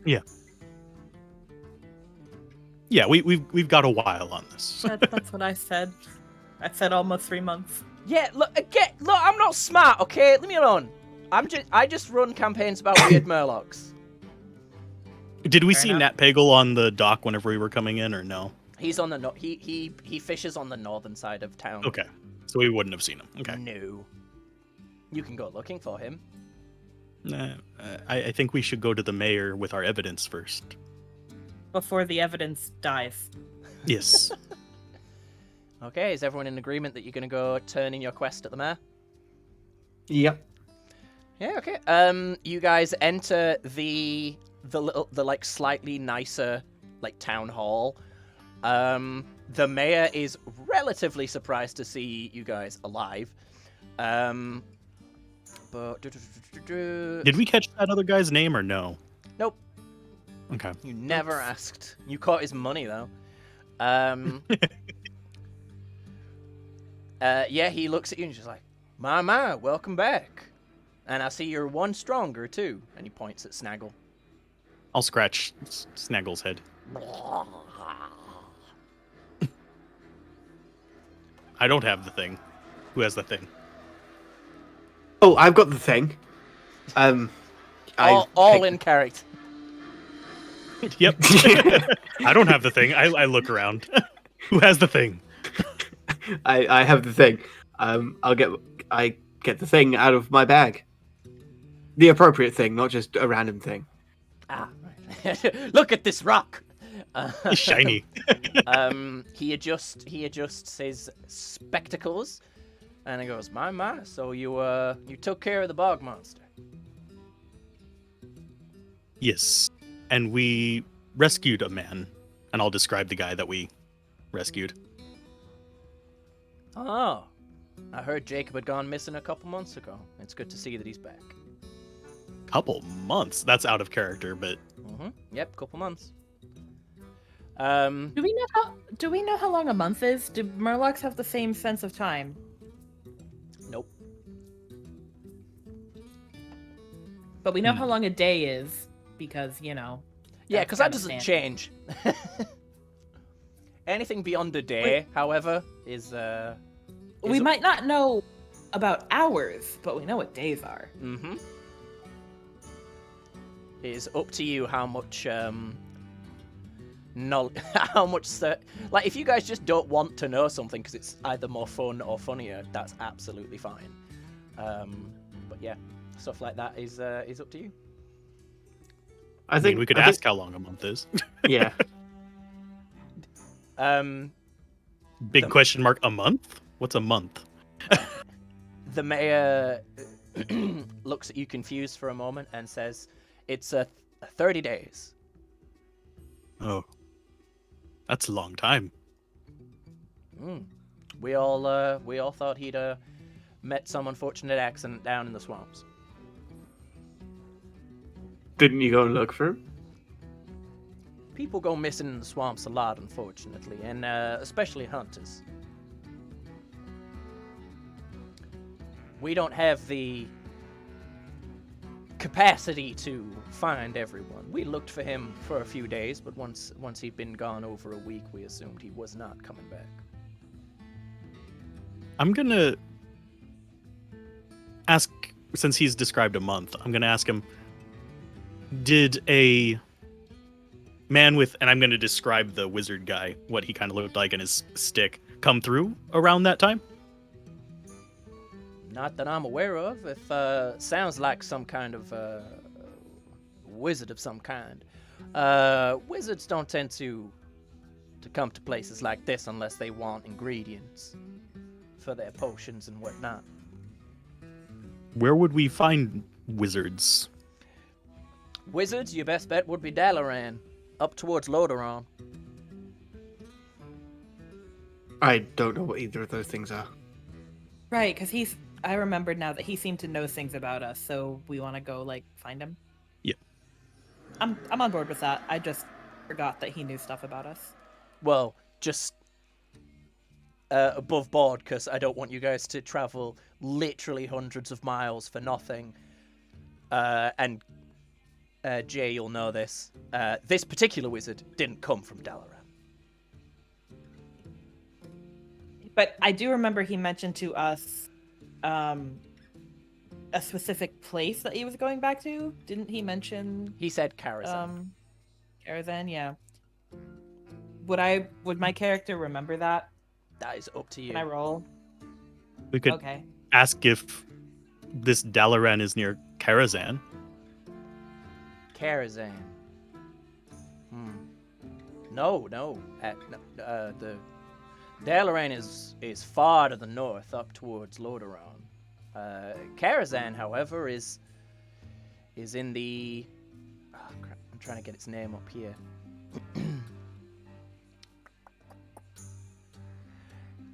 Karazhan is in the Arran Valley, towards Rockshire. He said he came from Karazhan. Oh no, And- no one comes in or out of Karazhan, as far as I'm aware. The village of Rockshire has been next to Karazhan for a very long time. Lowly folk such as myself do not know much about Karazhan, although word has been said that the King of Stormwind has at one point visited Karazhan, though again rumors and hearsay. He told us before which direction Rockshire is, right? Or Rock, whatever it's called. Rockard is to the west. Rockshire, you have not been told where it is. No, Rockard is the twin town to Stonard, basically. But Rockard is the one that's next to Karazhan. No, Rockshire. No, Rockshire. Rockshire. I didn't pick these names, by the way. I'm literally looking at a map of the Eastern Kingdoms.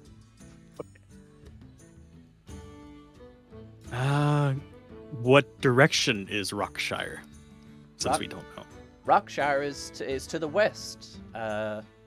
Actually, I did tell my my brother about you fine folks, and he has something he'd like to ask you, if that's okay. And if you're heading towards Rockshire, then you might do me a favor and pass by Rockard on the way. Rockshire is just off to the west. If you look to the west outside of town, you'll see these spooky, dark, gray mountains. That's the Arran Valley. And your brother is before that? He is before that, yes. If you follow the main road out of Starnard, you will pass through Rockard on your way. You can't miss it. It's the only other town in the Black Morass. I think the wizard is our best bet. So, yes, we can visit your brother. Yeah, the wizard seemed to know something important. I don't really get it. But people have been nicer than I expected so far, so maybe seeing more humans is okay. People in the Black Morass tend to be quite welcoming. We're a small community, so anyone that comes by is either here to help or lost. If you head towards, We're a little of both. if you're heading towards places like Stormwind, you may get a little more of a frosty welcome from those noble types. But yeah, the Black Morass tends to be a welcoming community. I pride myself on making sure of that.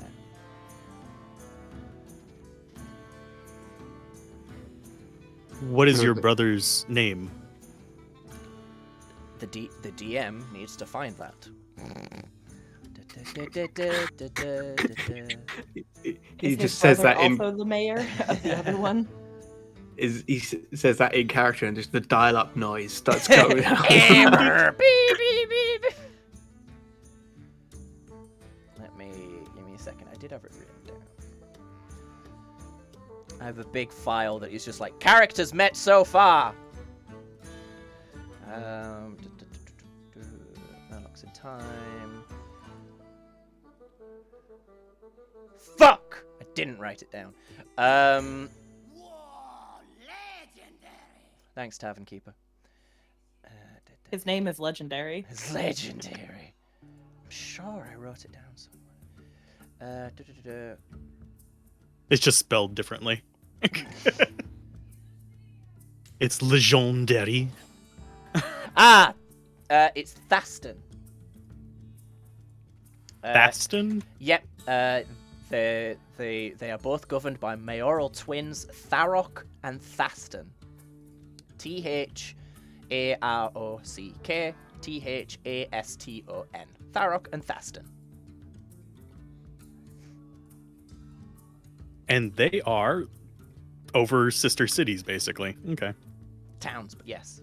So Tharok is the mayor of Stonard. Thaston is the mayor of Rockard. And they are twins. Wormgle makes a mental note that tribes are controlled by families here. Mm-hmm. Okay. The text goes across the top screen. They will remember that. Wormgle will remember this. Well, I mean, the only two communities that she's found so far are ruled by the same family, so. It's not necessarily wrong in general in reference to human society before the First War. I'll ask everyone if they're okay with helping the brother. I'm down. Wow. Yeah. On our way to wizards. If those humans are nice, then okay. Okay, we'll help your brother. Why, thank Hopefully. you. Why, thank you. That's very generous of you. Well, if you'd be willing to hand over that proof of the kill for your bog monster, I'd quite happily note down that the quest is complete and hand over your reward. Yeah, I'll give it to him. Yep. He hands Giblig 50 gold pieces. Well, he hands a hell satchel containing 50 gold pieces. I'm just gonna check my D&D Beyond because last time I was on this, I think I was using that character sheet. I just want to check if I already have any gold. Yeah, no worries. So A it's lot just of like, gold. yeah, I like that Giblig doesn't share it. He's just like, this is all mine now. I still don't really understand what money is. I know it's useful, but I don't know it's something that everyone needs to have access to. Well, I suppose to Giblig, you gave him the green orb, and he handed you a heavy sack. Until you look in it, you don't really know what it is, but it does contain 50 gold pieces. Apparently, I have 15 gold already. Now you have 65 gold pieces. Okay, I'll just mark that down. Hey, Pumpkin. Welcome to the chat. Hope you're doing well. 65. Right, yep. 65. Oh, that is hefty. Especially to a Murloc, yep. Do we have lower encumbrance? No. Ah, sweet, thank you. Gold, I don't really use encumbrance when it comes to gold unless you're carrying around, a small fortune. So don't worry about encumbrance when it comes to gold. Whereas my backpack is probably just completely full of meat right now. Full of meat and rocks. Yep. Well, I keep the rocks on my hip. That's what my belt is for. And you've got your small little bag of teeth as well. Yep. On my hip. That shakas as you walk. I'm a shimmy boy. Shimmy. I mean, I'm not stealthy. By No. being this one, I actually lose the stealth benefit of Murlocs. Yeah, by being a deep sea Murloc, yeah. Yep. Okay, so Giblig takes the gold. What do you do from there?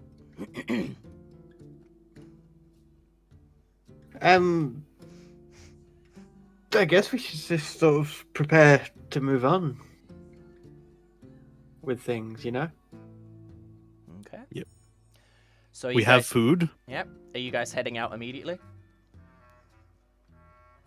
Did anybody want to try to buy anything? I have one thing I need to do, but I'll do it before we leave. Yeah, we have to give Nat Pagel his gold. Yeah, that's what I was going to do. But if you guys want to shop for anything first. Yeah, I don't mind having a browse. Is there like a market outside?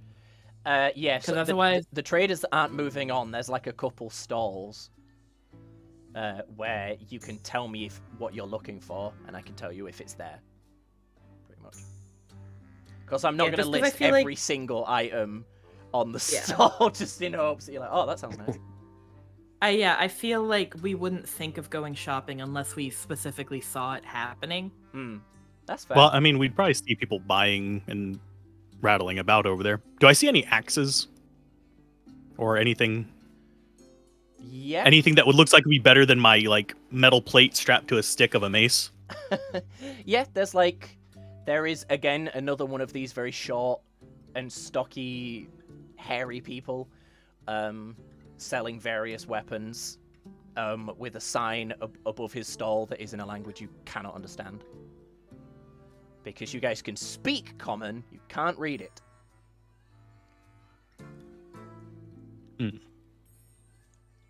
I'll just look through his stuff, and I'm looking for an axe specifically. You can Or find an axe-like an thing. axe.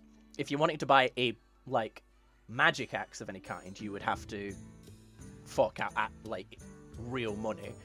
But the D&D Beyond actually tells you the price of most things, if I remember correctly. Do you need arrows? I'll look at Wormgoal. Because I wager do we see arrows here shit. too?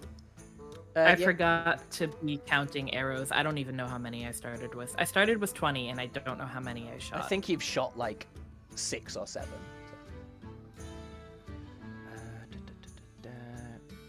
Axe. Yeah, so I'll change it to 14 arrows and be like, oh, yeah, probably. It's the first time it occurred to her that the bow wasn't infinite. It's not magical. I mean, I'm just keeping track of it because I have those teeth. Mostly. Yeah, I just kind of forgot that I needed to. Yeah, I will no keep worries. track of it now. Yeah, so are there arrows? Yeah, there's arrows. I'll just grab the axe and a handful of arrows and ask him if this, and put 1 coin up there, and I'll ask if this is enough. 1 gold coin. Yeah. Yeah, he takes the coin and then slides 5 silver coins towards you. Oh, okay. That's for the axe and the arrows, or just for the axe? Well, how many arrows are you buying? I don't even know how many you would need. I'm not smart enough for that. I don't know. I started with 20. Now I have 14.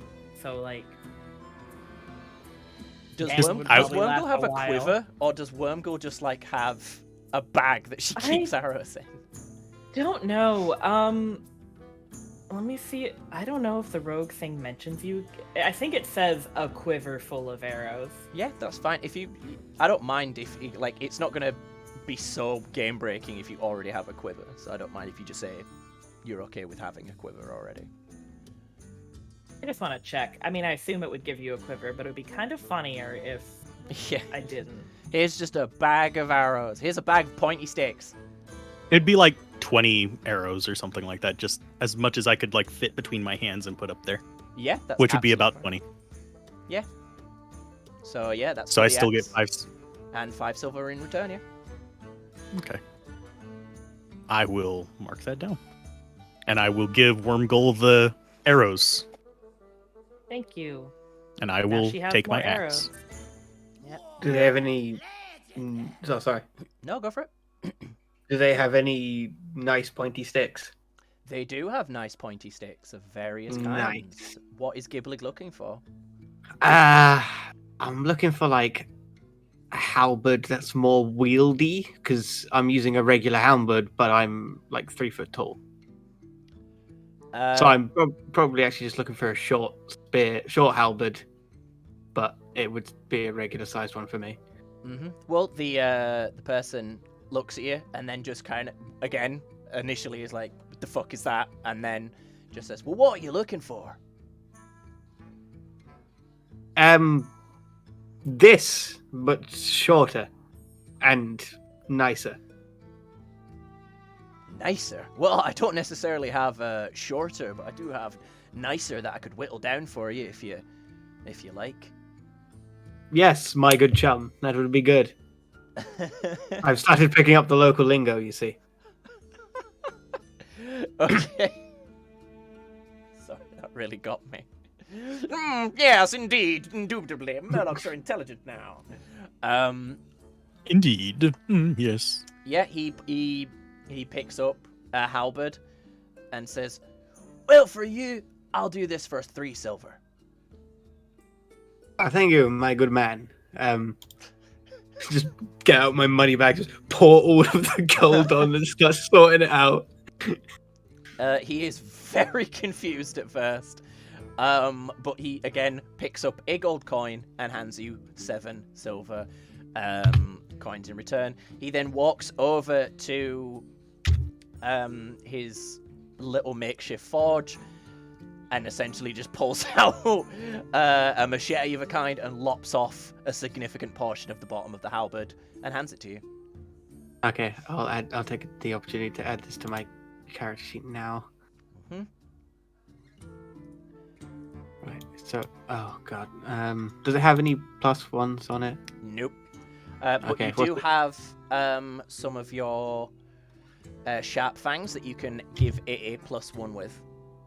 Oh yes, I have 2 of them left because I threw one in the ocean for its birthday. Yes. So that's damage 2, would it be? Damage 2? Yeah, I'm on the character sheet. I'm adding it in, so I've got 1d12 plus strength. Yeah, so plus 1. You can only add 1 at a time. Okay, yeah. +1. It basically takes up the damage slot of your weapon additions. So whenever you replace it with something else, you can then swap it out. And it does piercing damage now, doesn't it? The halberd does piercing damage. The tooth that you add it gives it 1 slashing damage. Okay. And I'm not going to fit in the crit. Oh, am I? Yes, I am. Well, if you add it to the Roll20 character sheet, you can there should be a crit, like a key you can just like hold to do the crit. Okay. Oh, I see. Yeah, I see where you're looking. Yeah. Okay. And my range is what, like 5 foot? 10 foot with a halberd, actually. 10 foot. Yeah, Nice. You have reach. You can attack from 1 square away. And I think Okay, can I just test move... roll this? Yeah, sure. Go for it. Oh, I 6 foot. 10 foot. Halberd, stabby. That has gone horribly wrong. What the fuck have I done? Holy shit. That is bad, even by my standards. Damage 1d10. Attack strength +0. How have you done this? I'm trying to figure out. Don't know. I thought did I not save it, or do I have to? No, that's not. Right. Yeah. Oh no, I also just rolled 12 10-foot stabby. What the fuck? Right, we'll sort it out outside the thing for now. Okay, yeah. Roll the 20s. Fucking hell, it's too hot in this house, man. Right, yep, you've bought your new shortened halberd. I like how everyone's just like silently rolling them perfectly fine. Stop. It's just to show that you're an idiot. So this is what it could be. Wondering what that little like thing that he has going on there is. Like I said, we'll figure it out outside the session. Yeah. Gimblick has bought his shortened halberd. Wormgill has gotten 20 more arrows. Bjerge has his new axe. So you had a mace beforehand, yeah? Yeah, I still have the mace. I just wanted an axe. I wanted something that I could chop wood with. Right. Okay. Yeah, that's fine. So are you still going to use the mace in combat, or? Yeah. Oh, that's It's fine. just- Then. I just, axes and maces, I think, have a different dice pool. So. Oh no, it's 1d6 Oh, on okay. on That's fine. D&D Beyond. That's One's fine. just slashing, one's bludgeoning. How did you pull up the equipment thing on D&D Beyond? Because when I searched it, it gave me a lot of bullshit. Well, what I did is I searched for hand axe D&D Beyond on Google. Oh, that's way smarter. I also, again, to find D&D Beyond on Google, just Googled Beyond, and that came up with a D&D, a Netflix series. I'm real fucking clever. Right. So, is there anything else? Here, you I'll guys I'll would send like you a to- link to the equipment thing. Oh, there we go. Thank you. Oops. Loaded it up on the stream page. Ah, brilliant. Abacus. Yes, the deadliest of weapons, at least for me. Okay, so you guys have bought your new equipment. Is there anything else you'd like to browse for, or? No, I'm done. Well, if you guys I'm get not- 20,000 gold pieces, you can buy yourselves an airship. Oh shit! That's the new goal. The new Murloc goal: become airship pirates. 200 platinum. We don't know that though. Mm-hmm. And I don't think I'd be smart enough to be looking for casting supplies, so no. Yeah, that's fine. Okay, is there anything else you guys want to do in Stonard before you head on over to Rockard? We don't know that health potions exist yet, so I wouldn't be looking for those. I mean, Murlocs would have like healing brews, so you might not know what a healing potion is, but you would be able to interpret it in some way that the shopkeeper would understand that you want a health potion. Chances are if I was looking around, I'd be looking around for herbs and stuff for much the same effect, but healing herbs. Healing herbs. Yeah, I think Wormgold would probably phrase it as like just asking for like medicine, because that's probably what the healing brews were. Mm-hmm. Well, the stout man stares at you for a second as he internalizes your weird way of talking, and then just pops a small little vial filled with a slightly glowing red liquid. Is this what you're looking for? Maybe, yeah, liquid that makes you feel better? Well, that's what this'll do. How many shiny coins is it? What's good for a healing potion? I mean, healing potions are a lot more powerful in D&D than they are in, like, standard video games. So I'm going to say, 1 gold per potion. Wormgold's gonna ask if everybody would like the shiny medicine.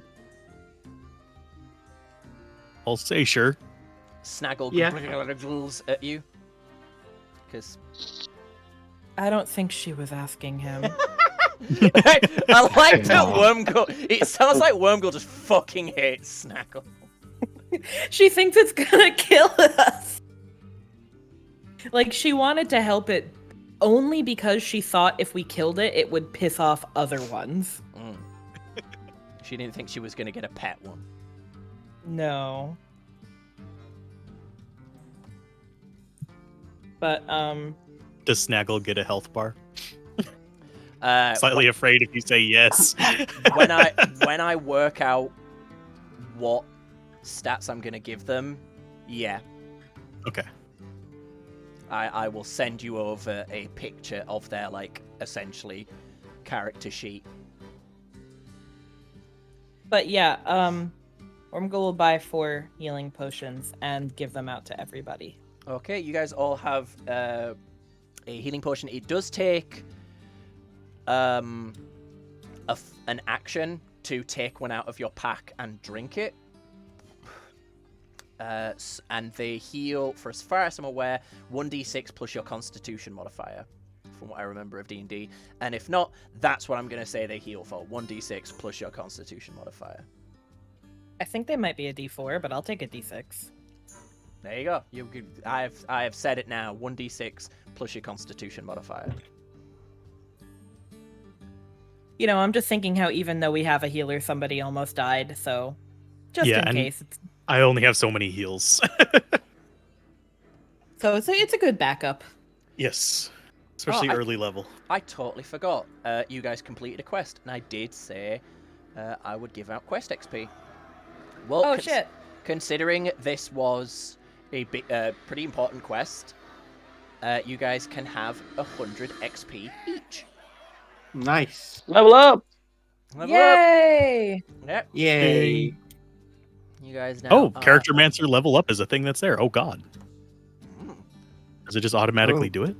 It should do most of the, like, stats-based stuff, but any of the, like, obviously nitty-gritty, that's down to you, I think. I'm going to click it. But yeah, obviously, we won't go through the whole process of you guys leveling up. But if you guys want to give yourself the increased health, that's fine with me. Because I think at level... All I do is take the standard. It is up to you. You can do whichever you want. I'm just gonna go standard because I've got no idea. Yeah, what's me going too, because I roll so bad for health. I'm going to roll. I'll go ahead and roll mine. Ooh, on. Oh damn! I actually living life on the edge.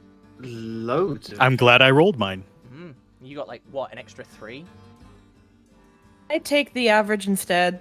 I got. That's absolutely... Yeah, when you roll a 1 for your health, yes, I'll let you take the average instead. I got 8 extra HP.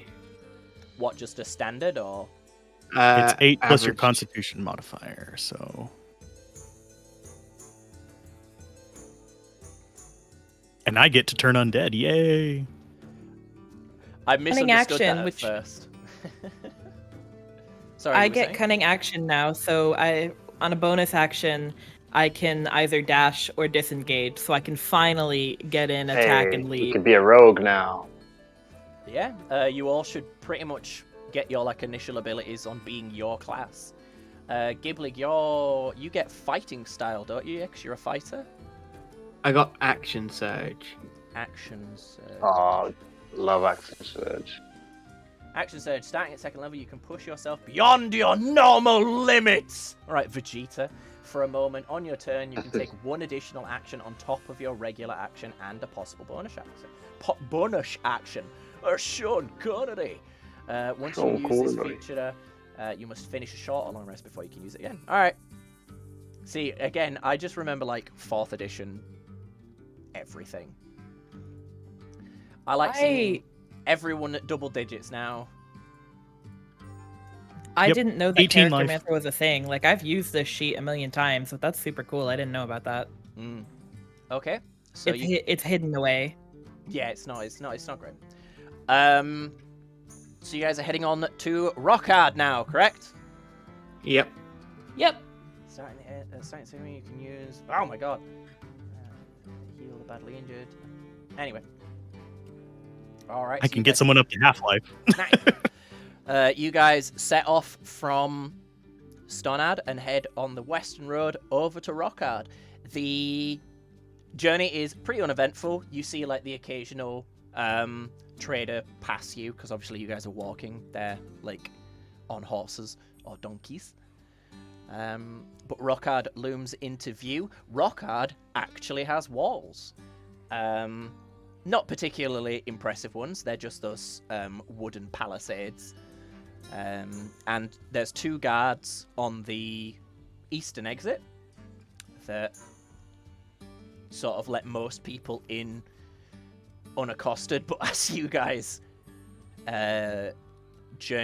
walk up, they point their spears at you, assuming you're just swamp creatures. Yeah, and there you go. That's where you're at. I will say we were sent by Therok to see Thaston. Yeah. They eye you suspiciously, and I'm gonna ask for a persuasion check, please. Holy shit! Well done. One looks at the other, and then you hear them whisper something to each other, and they raise their spears and just say, "Go on in." I'll ask where the mayor's house is. We don't know. You get directed towards the mayor's house, which is essentially the town hall in the center of town. Because this town is not just 2 streets; it's an actual like sprawling kind of cog design. So Can I retcon one thing real quick that I forgot to remove? Absolutely. That we gave Nat Pagel his gold back. Oh yes. And told him that Tommy says you're even. Yeah. Nat Pagel was very happy to receive his gold. And he waves you off as you leave town. Okay. And tells you about all the inane bullshit that he's been up to.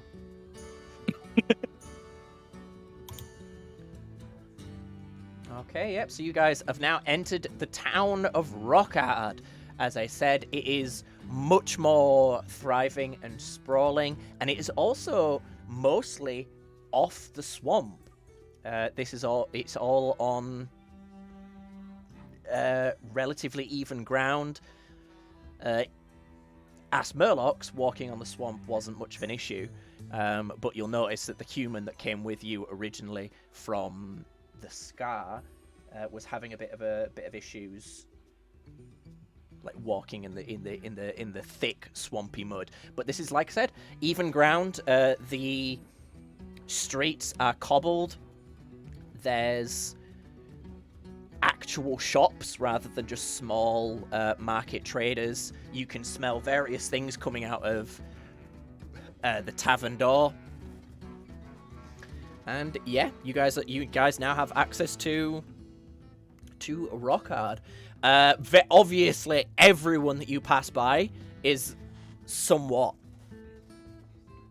reticent of you, either giving you a wide berth in the street or actively stopping to just stare at you in that kind of, what the fuck is this thing? I'll keep Snaggle close. Because these people hunt them. Yeah, again, yeah, they're also very fascinated by Snaggle. The domesticated shark. Yep. What do you guys do? I guess we go to the mayor's house? Because that's the only real lead we have. Unless you guys want to do something else here.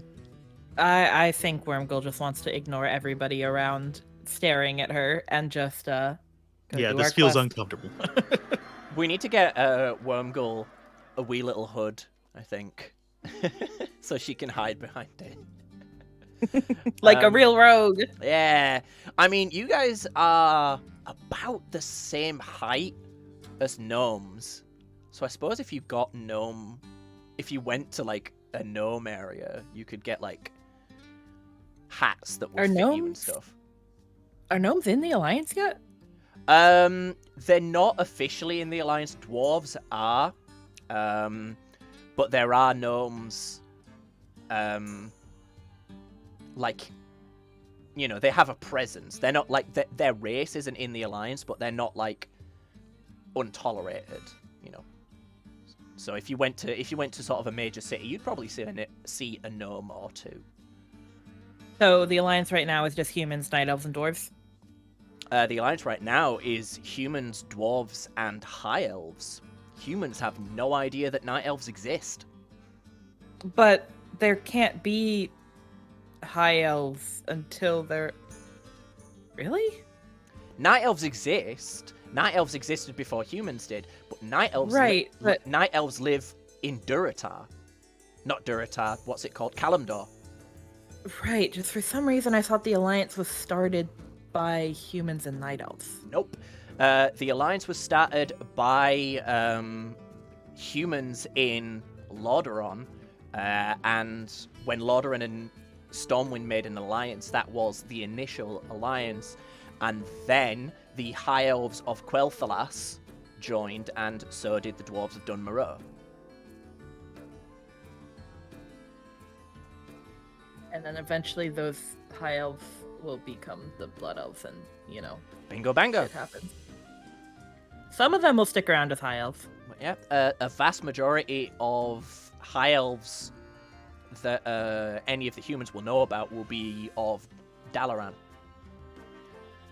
Right, and they're still using the Sunwell now. That doesn't get corrupted until ages later. Mm-hmm. Most of the major lore events happen in Warcraft 3. Yeah, I haven't played any of the Warcraft games. I just know WoW, so I'd recommend them. They're great games.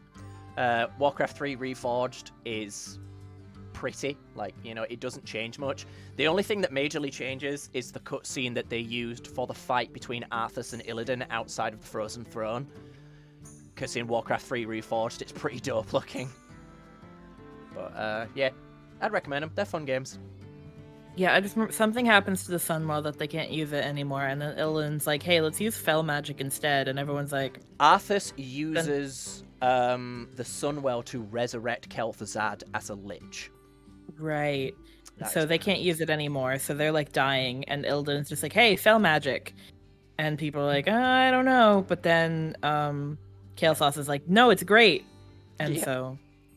And then roughly along the at the time of the first expansion, Kael'thas has sort of just disappeared, and everyone's like, "Oh, Kael'thas is great," not really knowing that he plans to turn the fucking Sunwell into a portal for Kil'jaeden. And the Sunwell, like, getting corrupted is what, like, fucked up a bunch of it, like, killed a lot of the elves, and then they renamed themselves Blood Elves. Exactly. Yeah. The Okay. Sunwell is corrupted and essentially destroyed by Arthas, and the Blood Elves. The reason they call themselves Blood Elves is because they want revenge, essentially, like the Sindori.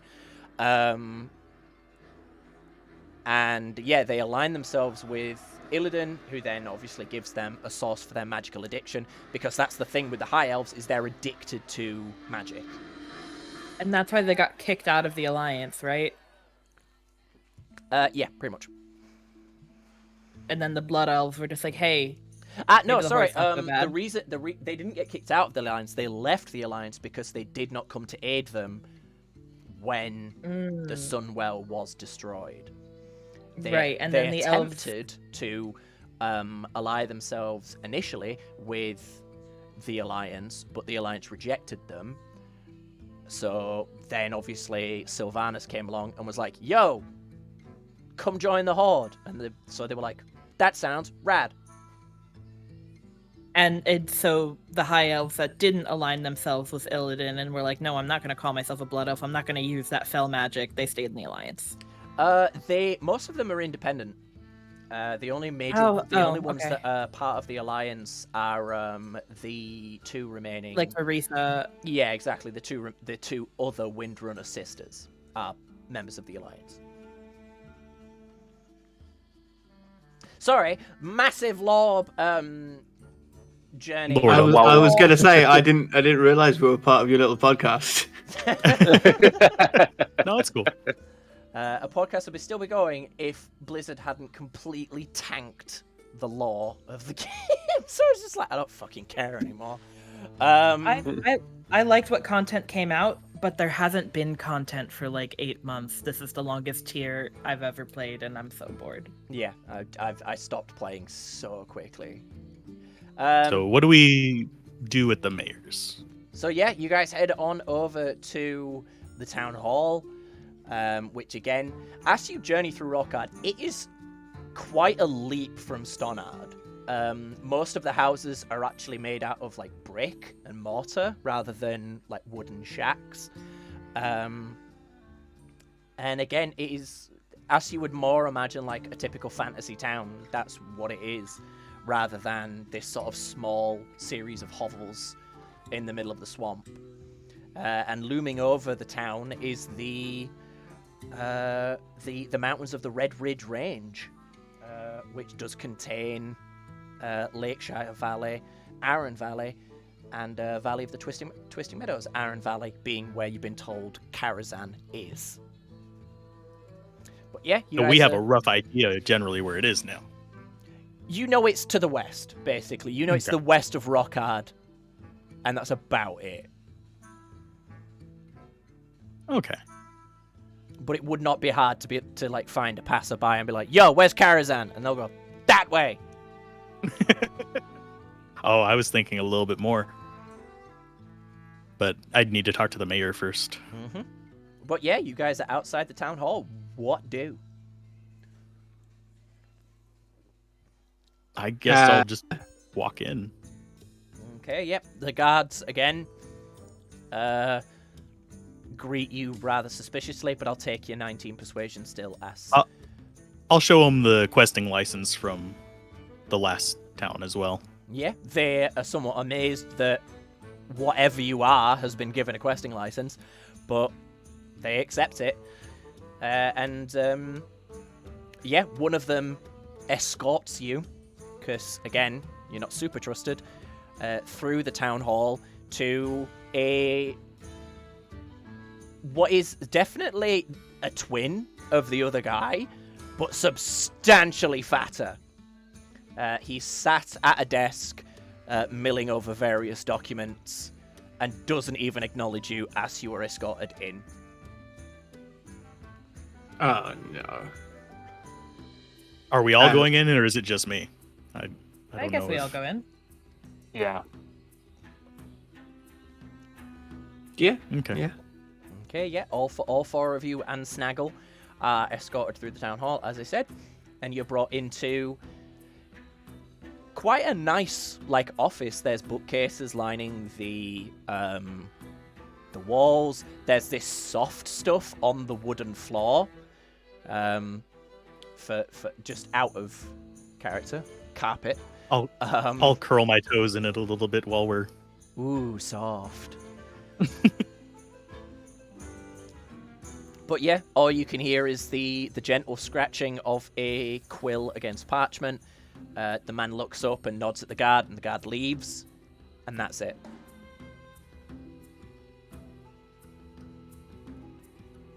I guess I will kind of waddle up to his desk, probably not even being able to see over it. Nope, definitely not, because he's taller than you. What, most desks are like 3.5 foot up, maybe 4 foot up. So yeah, you're you're greeted by some fine maple. I'll reach up and set the questing license on the desk and say, "Your brother said you needed help." My brother sent you, did he? Interesting. And who might you be? Björger.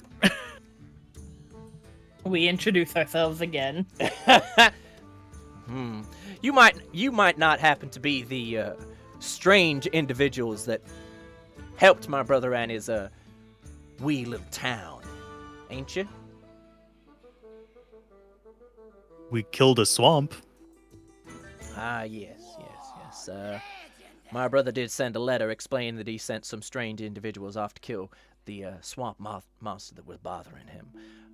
Well, very good. If you are reliable sorts, as my brother attests, then you can indeed help me with my little problem. Now, you see, do you happen to know what a troll is? I don't think we do we? Nope. No idea. Well, the trolls are not of the light, as we shall say. They are a tainted sort that usually live down in Stranglethorn Jungle. Or up north, I've heard there are some forest trolls, which, again, are of an unsavory nature. And we happen to have found one. And unusual prisoners are usually not privy of such individuals as yourselves, but as you seem to be of an unusual sort yourself, I was wondering if you might be able to communicate with this troll. We can try. What would you want us to tell it? We want to know its purpose here and what it plans to do, and whether or not it should be executed tomorrow morning. What has it been doing so far? When a troll is found on Alliance territory, it is captured on pretense. Okay. We can try talking to it. I don't know if we can. It but... sounds dangerous. Can it speak? It can speak, but the language is not something we are aware of. And I am not paying the extortionate prices for a translator.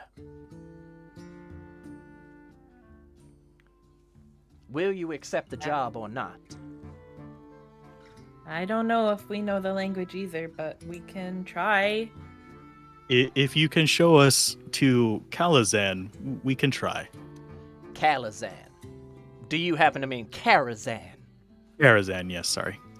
Of course, if you deal with our little troll problem, I will even provide an escort to Karazhan so that you may reach it unmolested. Does that sound like a fair trade? I'll look at the rest of them. Give a thumbs up. Do I have thumbs? Yes, Murlocs have thumbs. Okay, yeah, I'll give a thumbs up. You only have 3 fingers, I think. For Simpsons characters. You have 3 fingers and a thumb. Okay. It sounds good to me. Very good. I'll have one of the guards escort you over to the stockades. Off you go. He just Okay. kinda, like shoos you. I guess we go over there then. Yeah. A guard is ushered into the room as you leave, and then he pops out and just kind of nods and says, "Follow me." And yeah, you guys are escorted to a small, essentially jail, small constabulary of the town. He walks you through the main door, which again you can kind of tell by context that this is like a guardhouse. You know, as Murlocs won't know what a constabulary is. But yeah, there's various guards milling about. This one walks you downstairs into a lower area where there are various cells. He then directs you to a specific cell off in the corner, and he just stands by the stairs. I'll go over and look at the troll. Does it say anything? The troll at first does not acknowledge you. He's sat on his little straw mat, quietly mumbling to himself. To describe trolls, for those who do not know what they look like, they are extremely tall, long, pointy ears, tend to be blue or green skin, and they have large tusks coming out of either side of their mouth, and they tend to have quite small heads. Are my tusks bigger? Your tusks are probably longer. They are not bigger. Like, they are not Okay. like as thick.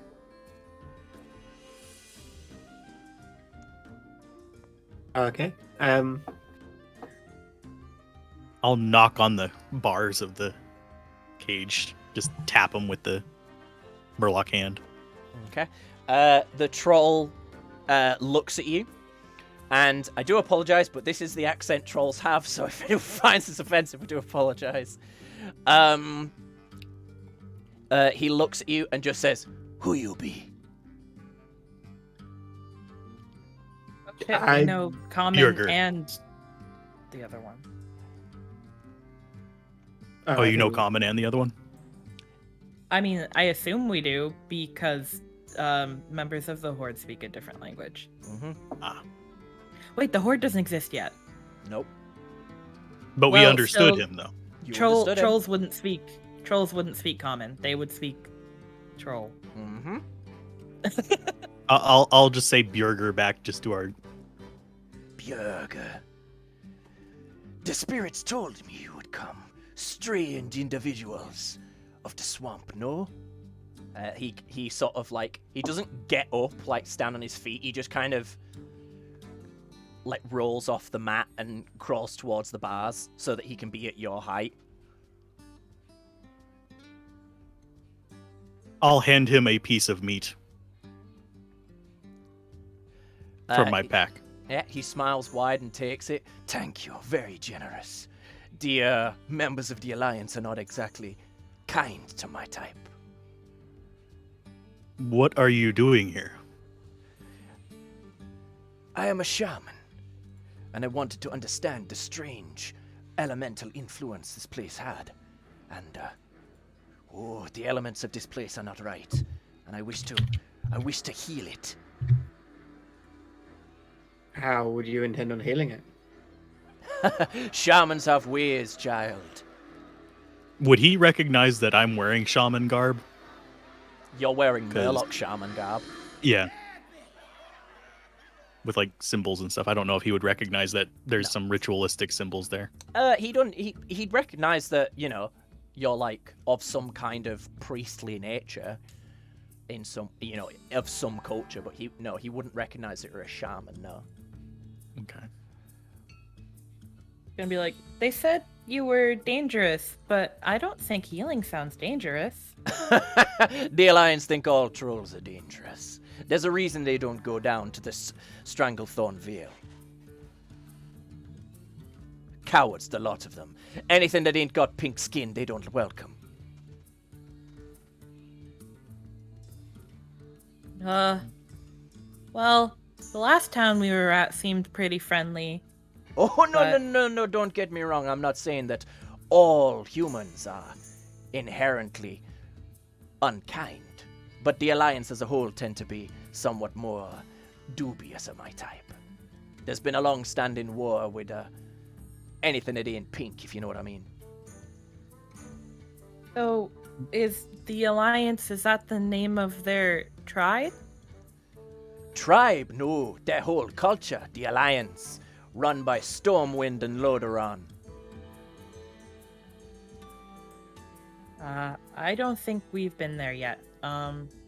We're new to here. I can sense it, you're not of this world. We're out of this world. No, just kidding. Oh, yeah! Radical! Pew! Fireworks go off. My bauble turns into a disco ball.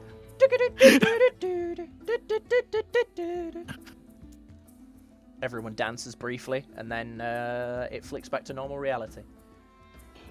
They want to kill you tomorrow. That does not surprise me. They don't understand what you say, but we do. Maybe we can help you agree to something to get you out? Well, that's down to you, isn't it? It is not down to me. I would be grateful if you could save me life, but I must conclude my business here in the Black Morass. I don't think you sound dangerous, so I would help. What do you plan to do to fix the wrongness here? There's an ancient elven place called the Altar of Storms. There's a runestone there where the veil is thin between here and the elemental planes. I wish to go there and commune with the elements to see what's wrong. What do you mean by the elements? Every world I has don't- 5 elements: fire, earth, water, and spirit. These elements are always clashing. And people like me, shamans, we can commune with the elements and even use them to better the world. And these elements can be somewhat rowdy, as it were. And if the elements are off, then the people be off. I'm gonna roll something real quick to see if I would know something. Okay.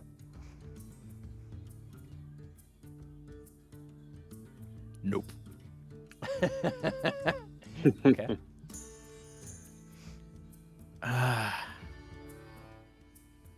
Does this have to do with the ocean in the swamp? Not herded no ocean in the swamp, no. This is simply an imbalance in the elements, and I wish to sort it before things get worse.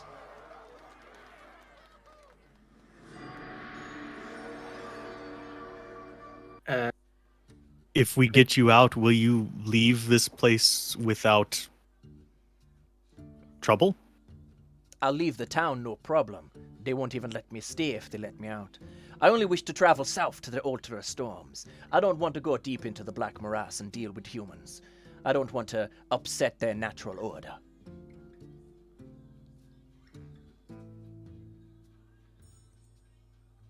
Okay, we will be back, I guess.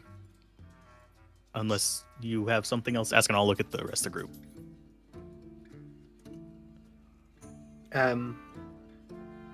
Could you tell us more about what it is you're doing?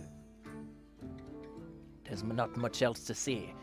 I traveled the world checking the elements and understanding them. And the elements of this place, they guided me here because there's an imbalance and I wish to set that balance right. What's your name? His name... Mazaran.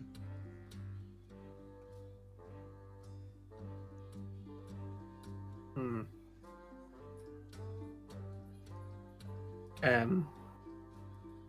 I'm a jungle I mean- troll if you were going to ask. I was not. I've only just found out what trolls are. I didn't know there were multiple types of you. Well, Did I we say that assume we're there's Murlocs? different types of you. Like your friend here. Well- He looks different, but he's clearly of the same people. Out of character, what was the name of the altar he was wanting to go to? The Altar of Storms. Okay. To the south. Mm-hmm. Okay. I have everything I need. He seems I will- nice. He seems like good men. I He don't good fish. understand. I don't understand the elements and magic and all that, but fixing them seems important. It might also help us go home. If thin there.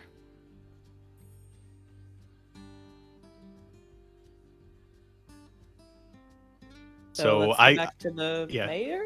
yeah, I'll start walking towards the guard. The guard didn't understand any of this, did he? No, the guard just watched. Okay.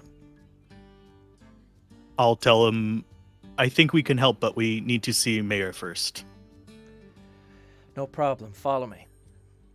And he leads you back to the mayor, to the blah, blah, blah, blah, blah, blah, blah, the mayor's office. He just again kind of deposits you, and the mayor silently continues his work while ignoring you. I will say I don't know how, and I'll scratch the top of my head, but we were able to understand. Well, I And assumed talk you to might him. be able to understand him. You clearly are, well, of a different sort, I'll say. I But didn't like he- that pause. This, Sit- if it wasn't obvious, this guy's very racist. Ah, Do we know what racism is?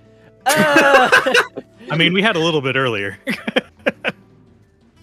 Probably not. because I'm the ugly one. But anyway, So I'll, we don't know what racism is, but we know that the humans of the last town liked us, and these ones don't, and they keep calling us weird looking. Yep. we probably smell funny too, but that's beside the point. hmm I'll tell him we understood him, and the troll isn't here to harm. He's here to fix something weird with the elements. Ah, troll magic. Well, if it means no harm and he intends to leave, then I have no issue relinquishing him and making sure that he is far from my town before we stop watching him. He wants to go south to a place where he can fix the magic. South, so he wishes to stay in the Black Morass. No, he Uh, wishes to go to Altar of Storms? Now, why would a troll want to go to some ancient elven ruin? He says it can fix magic.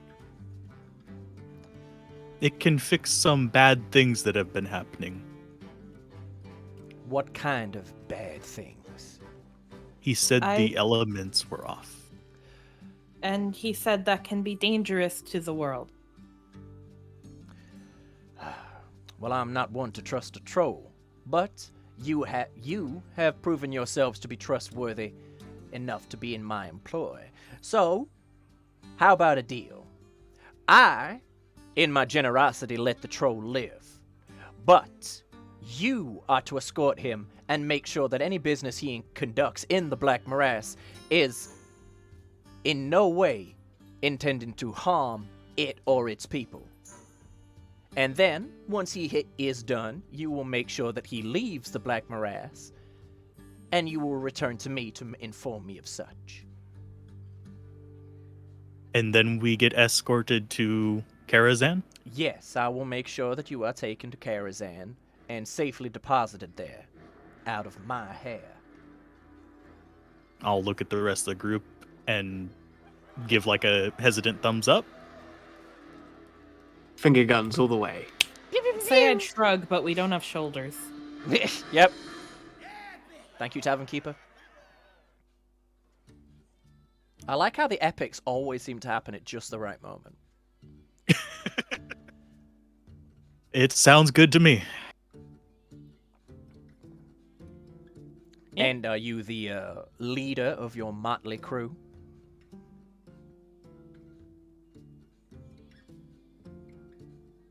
Trying to think of a term that I in real life have forgotten the term of.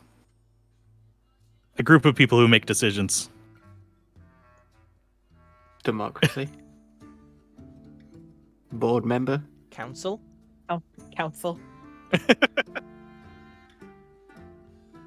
It's no leaders, group decisions. Communism. Ah, a dirty commie! They must die! The Reds have come back! The Red Scare is on! Sorry. It's okay. I couldn't help myself. You know, I just hear I about do that. think the Alliance would be afraid of communism. Absolutely. Yeah. Okay. He takes out a document, writes something down on it, and hands it to you. Show this to the guard, and he will be released to your care. And I must insist that if he, at any point, is left outside of your care, it will not just be him that is being executed. Okay. You don't trust people that you can't speak the same language of. Understood. Does Wormgirl say that? Maybe very quietly. Okay, no problem. I'm tempted to just put my hand up and be like, who else are you gonna kill? I'll give the mayor a piece of jerky and say okay. I've decided that Wormgirl likes learning things. She's not very smart, but she wants to know. My fiance has just pointed out that I sound like Matthew McConaughey. Okay, sorry. Yeah, What was I'll that? put a piece of. Oh, go ahead. What was the question, Wormgirl? Oh, I didn't have a question. I just said that she's not very smart, but I've decided that she wants to learn things. That's fine. Okay. The mayor stares at the piece of meat and just kind of ignores it. I'll just leave it on his desk and Yeah. take the note. That's fine. Yep, you take the note. And I assume you guys head back to the jail? Yeah. Yeah. Yeah. You guys... Actually, yeah. Yeah, No, go never ahead. mind. No, go ahead. No, I was just gonna see if there was any shopping around, but no, I don't need anything. I think that we can afford. Sorry, no, there is no airship dealer in Rockhard. Darn. Damn it. Yeah, you guys head over to the jail. Hands the note to the guard. He looks at it kind of shocked before heading back upstairs and returning with a set of keys. He walks up to the cell, pops the key in the lock, opens it up, and just kind of does that typical get out of here head nod at Mazaran. and he stands up to his full height, and he is significantly taller than the human by about 2 feet, maybe, if not more. So he is well over 5 feet taller than you guys. But yeah, he steps out, stretches his shoulders, just to show off that he has shoulders and you don't. No. And looks down at you and just kind of shrugs. You stay with us. We fix elements, then you go home. A fair trade. Okay? And I take it he's not shackled or anything, or is he? He was shackled, but they took the shackles off. We're about to walk through a human town with a shark and a troll. Yep. It's gonna be fun. Yep. Absolutely. Thought we got stairs before. I guess we go. Yep. Unless we have something else we need to do here. That's up to your party. Do you want to try and do anything? I don't No, I'm think good we with have that. anything. Okay, no problem. Yep, so 2 guards escort you out of the town, just because of the troll. And yeah, you were deposited outside of the town. The guards sort of stare at you, waiting for you to leave. And the troll looks down and just points and goes, "It's this way." Okay. I'll start walking the direction he pointed. Yep. Yeah, so you guys head towards the Altar of Storms. It's not a long journey, but is there anything you guys want to say, ask, do during the journey? I'd quite like to go for a cigarette. That's absolutely fine. We are pretty close to wrapping up anyway, and because this is the start of like a new quest, I thought we'd wrap it up there for today. Oh. And then yeah, hopefully pick it back up next week if that's all right with everyone. Yeah, sounds no. good. Okay, Me? fantastic. Is everyone still enjoying this very weird world? Yeah, Absolutely. yeah, pretty good. Fantastic. We're starting to get some traction in it. Mhm. Murlocs discover racism. Yeah, Murlocs discover. I might name the episode that on YouTube. Murlocs discover racism. Alright. But what about... We eventually have to have one that's Murlocs in air. Now. Yep, Murlocs in space! Murlocs become airship pirates, like I said. Where's the gnomes when you need them? Yeah, exactly. Maybe we'll meet them. Yeah, if you guys just... That's the thing, at the end of the day, like with any D&D campaign, you guys are free to do whatever the fuck you want. And because this is an established world, if you guys like know places you want to go, you can just find a character reason to go there. Like if you guys are just like, I want to see how Gibbling reacts to snow, and you guys just want to head north to Dunmoreau, you can. It is all up to you what you guys want to do. Let's go to Thunderbluff. Go to Thunderbluff! Thunderbluff would be there. The Taurans are native to Azeroth. Granted, you'd have to get a boat. Yeah, and I'm not sure people would want us on their ship for a long period of time. We'd start No, smelling fishy. probably not. Alright, well, I am absolutely desperate for a Pete, so I will see you guys all next week, hopefully. Yeah. Toodaloo. Sounds good. Bye-bye! Bye. Bye. Bye. Alright, guys, thank you very much for watching. This will be on YouTube if you missed anything. And you guys all have a lovely day. Bye-bye!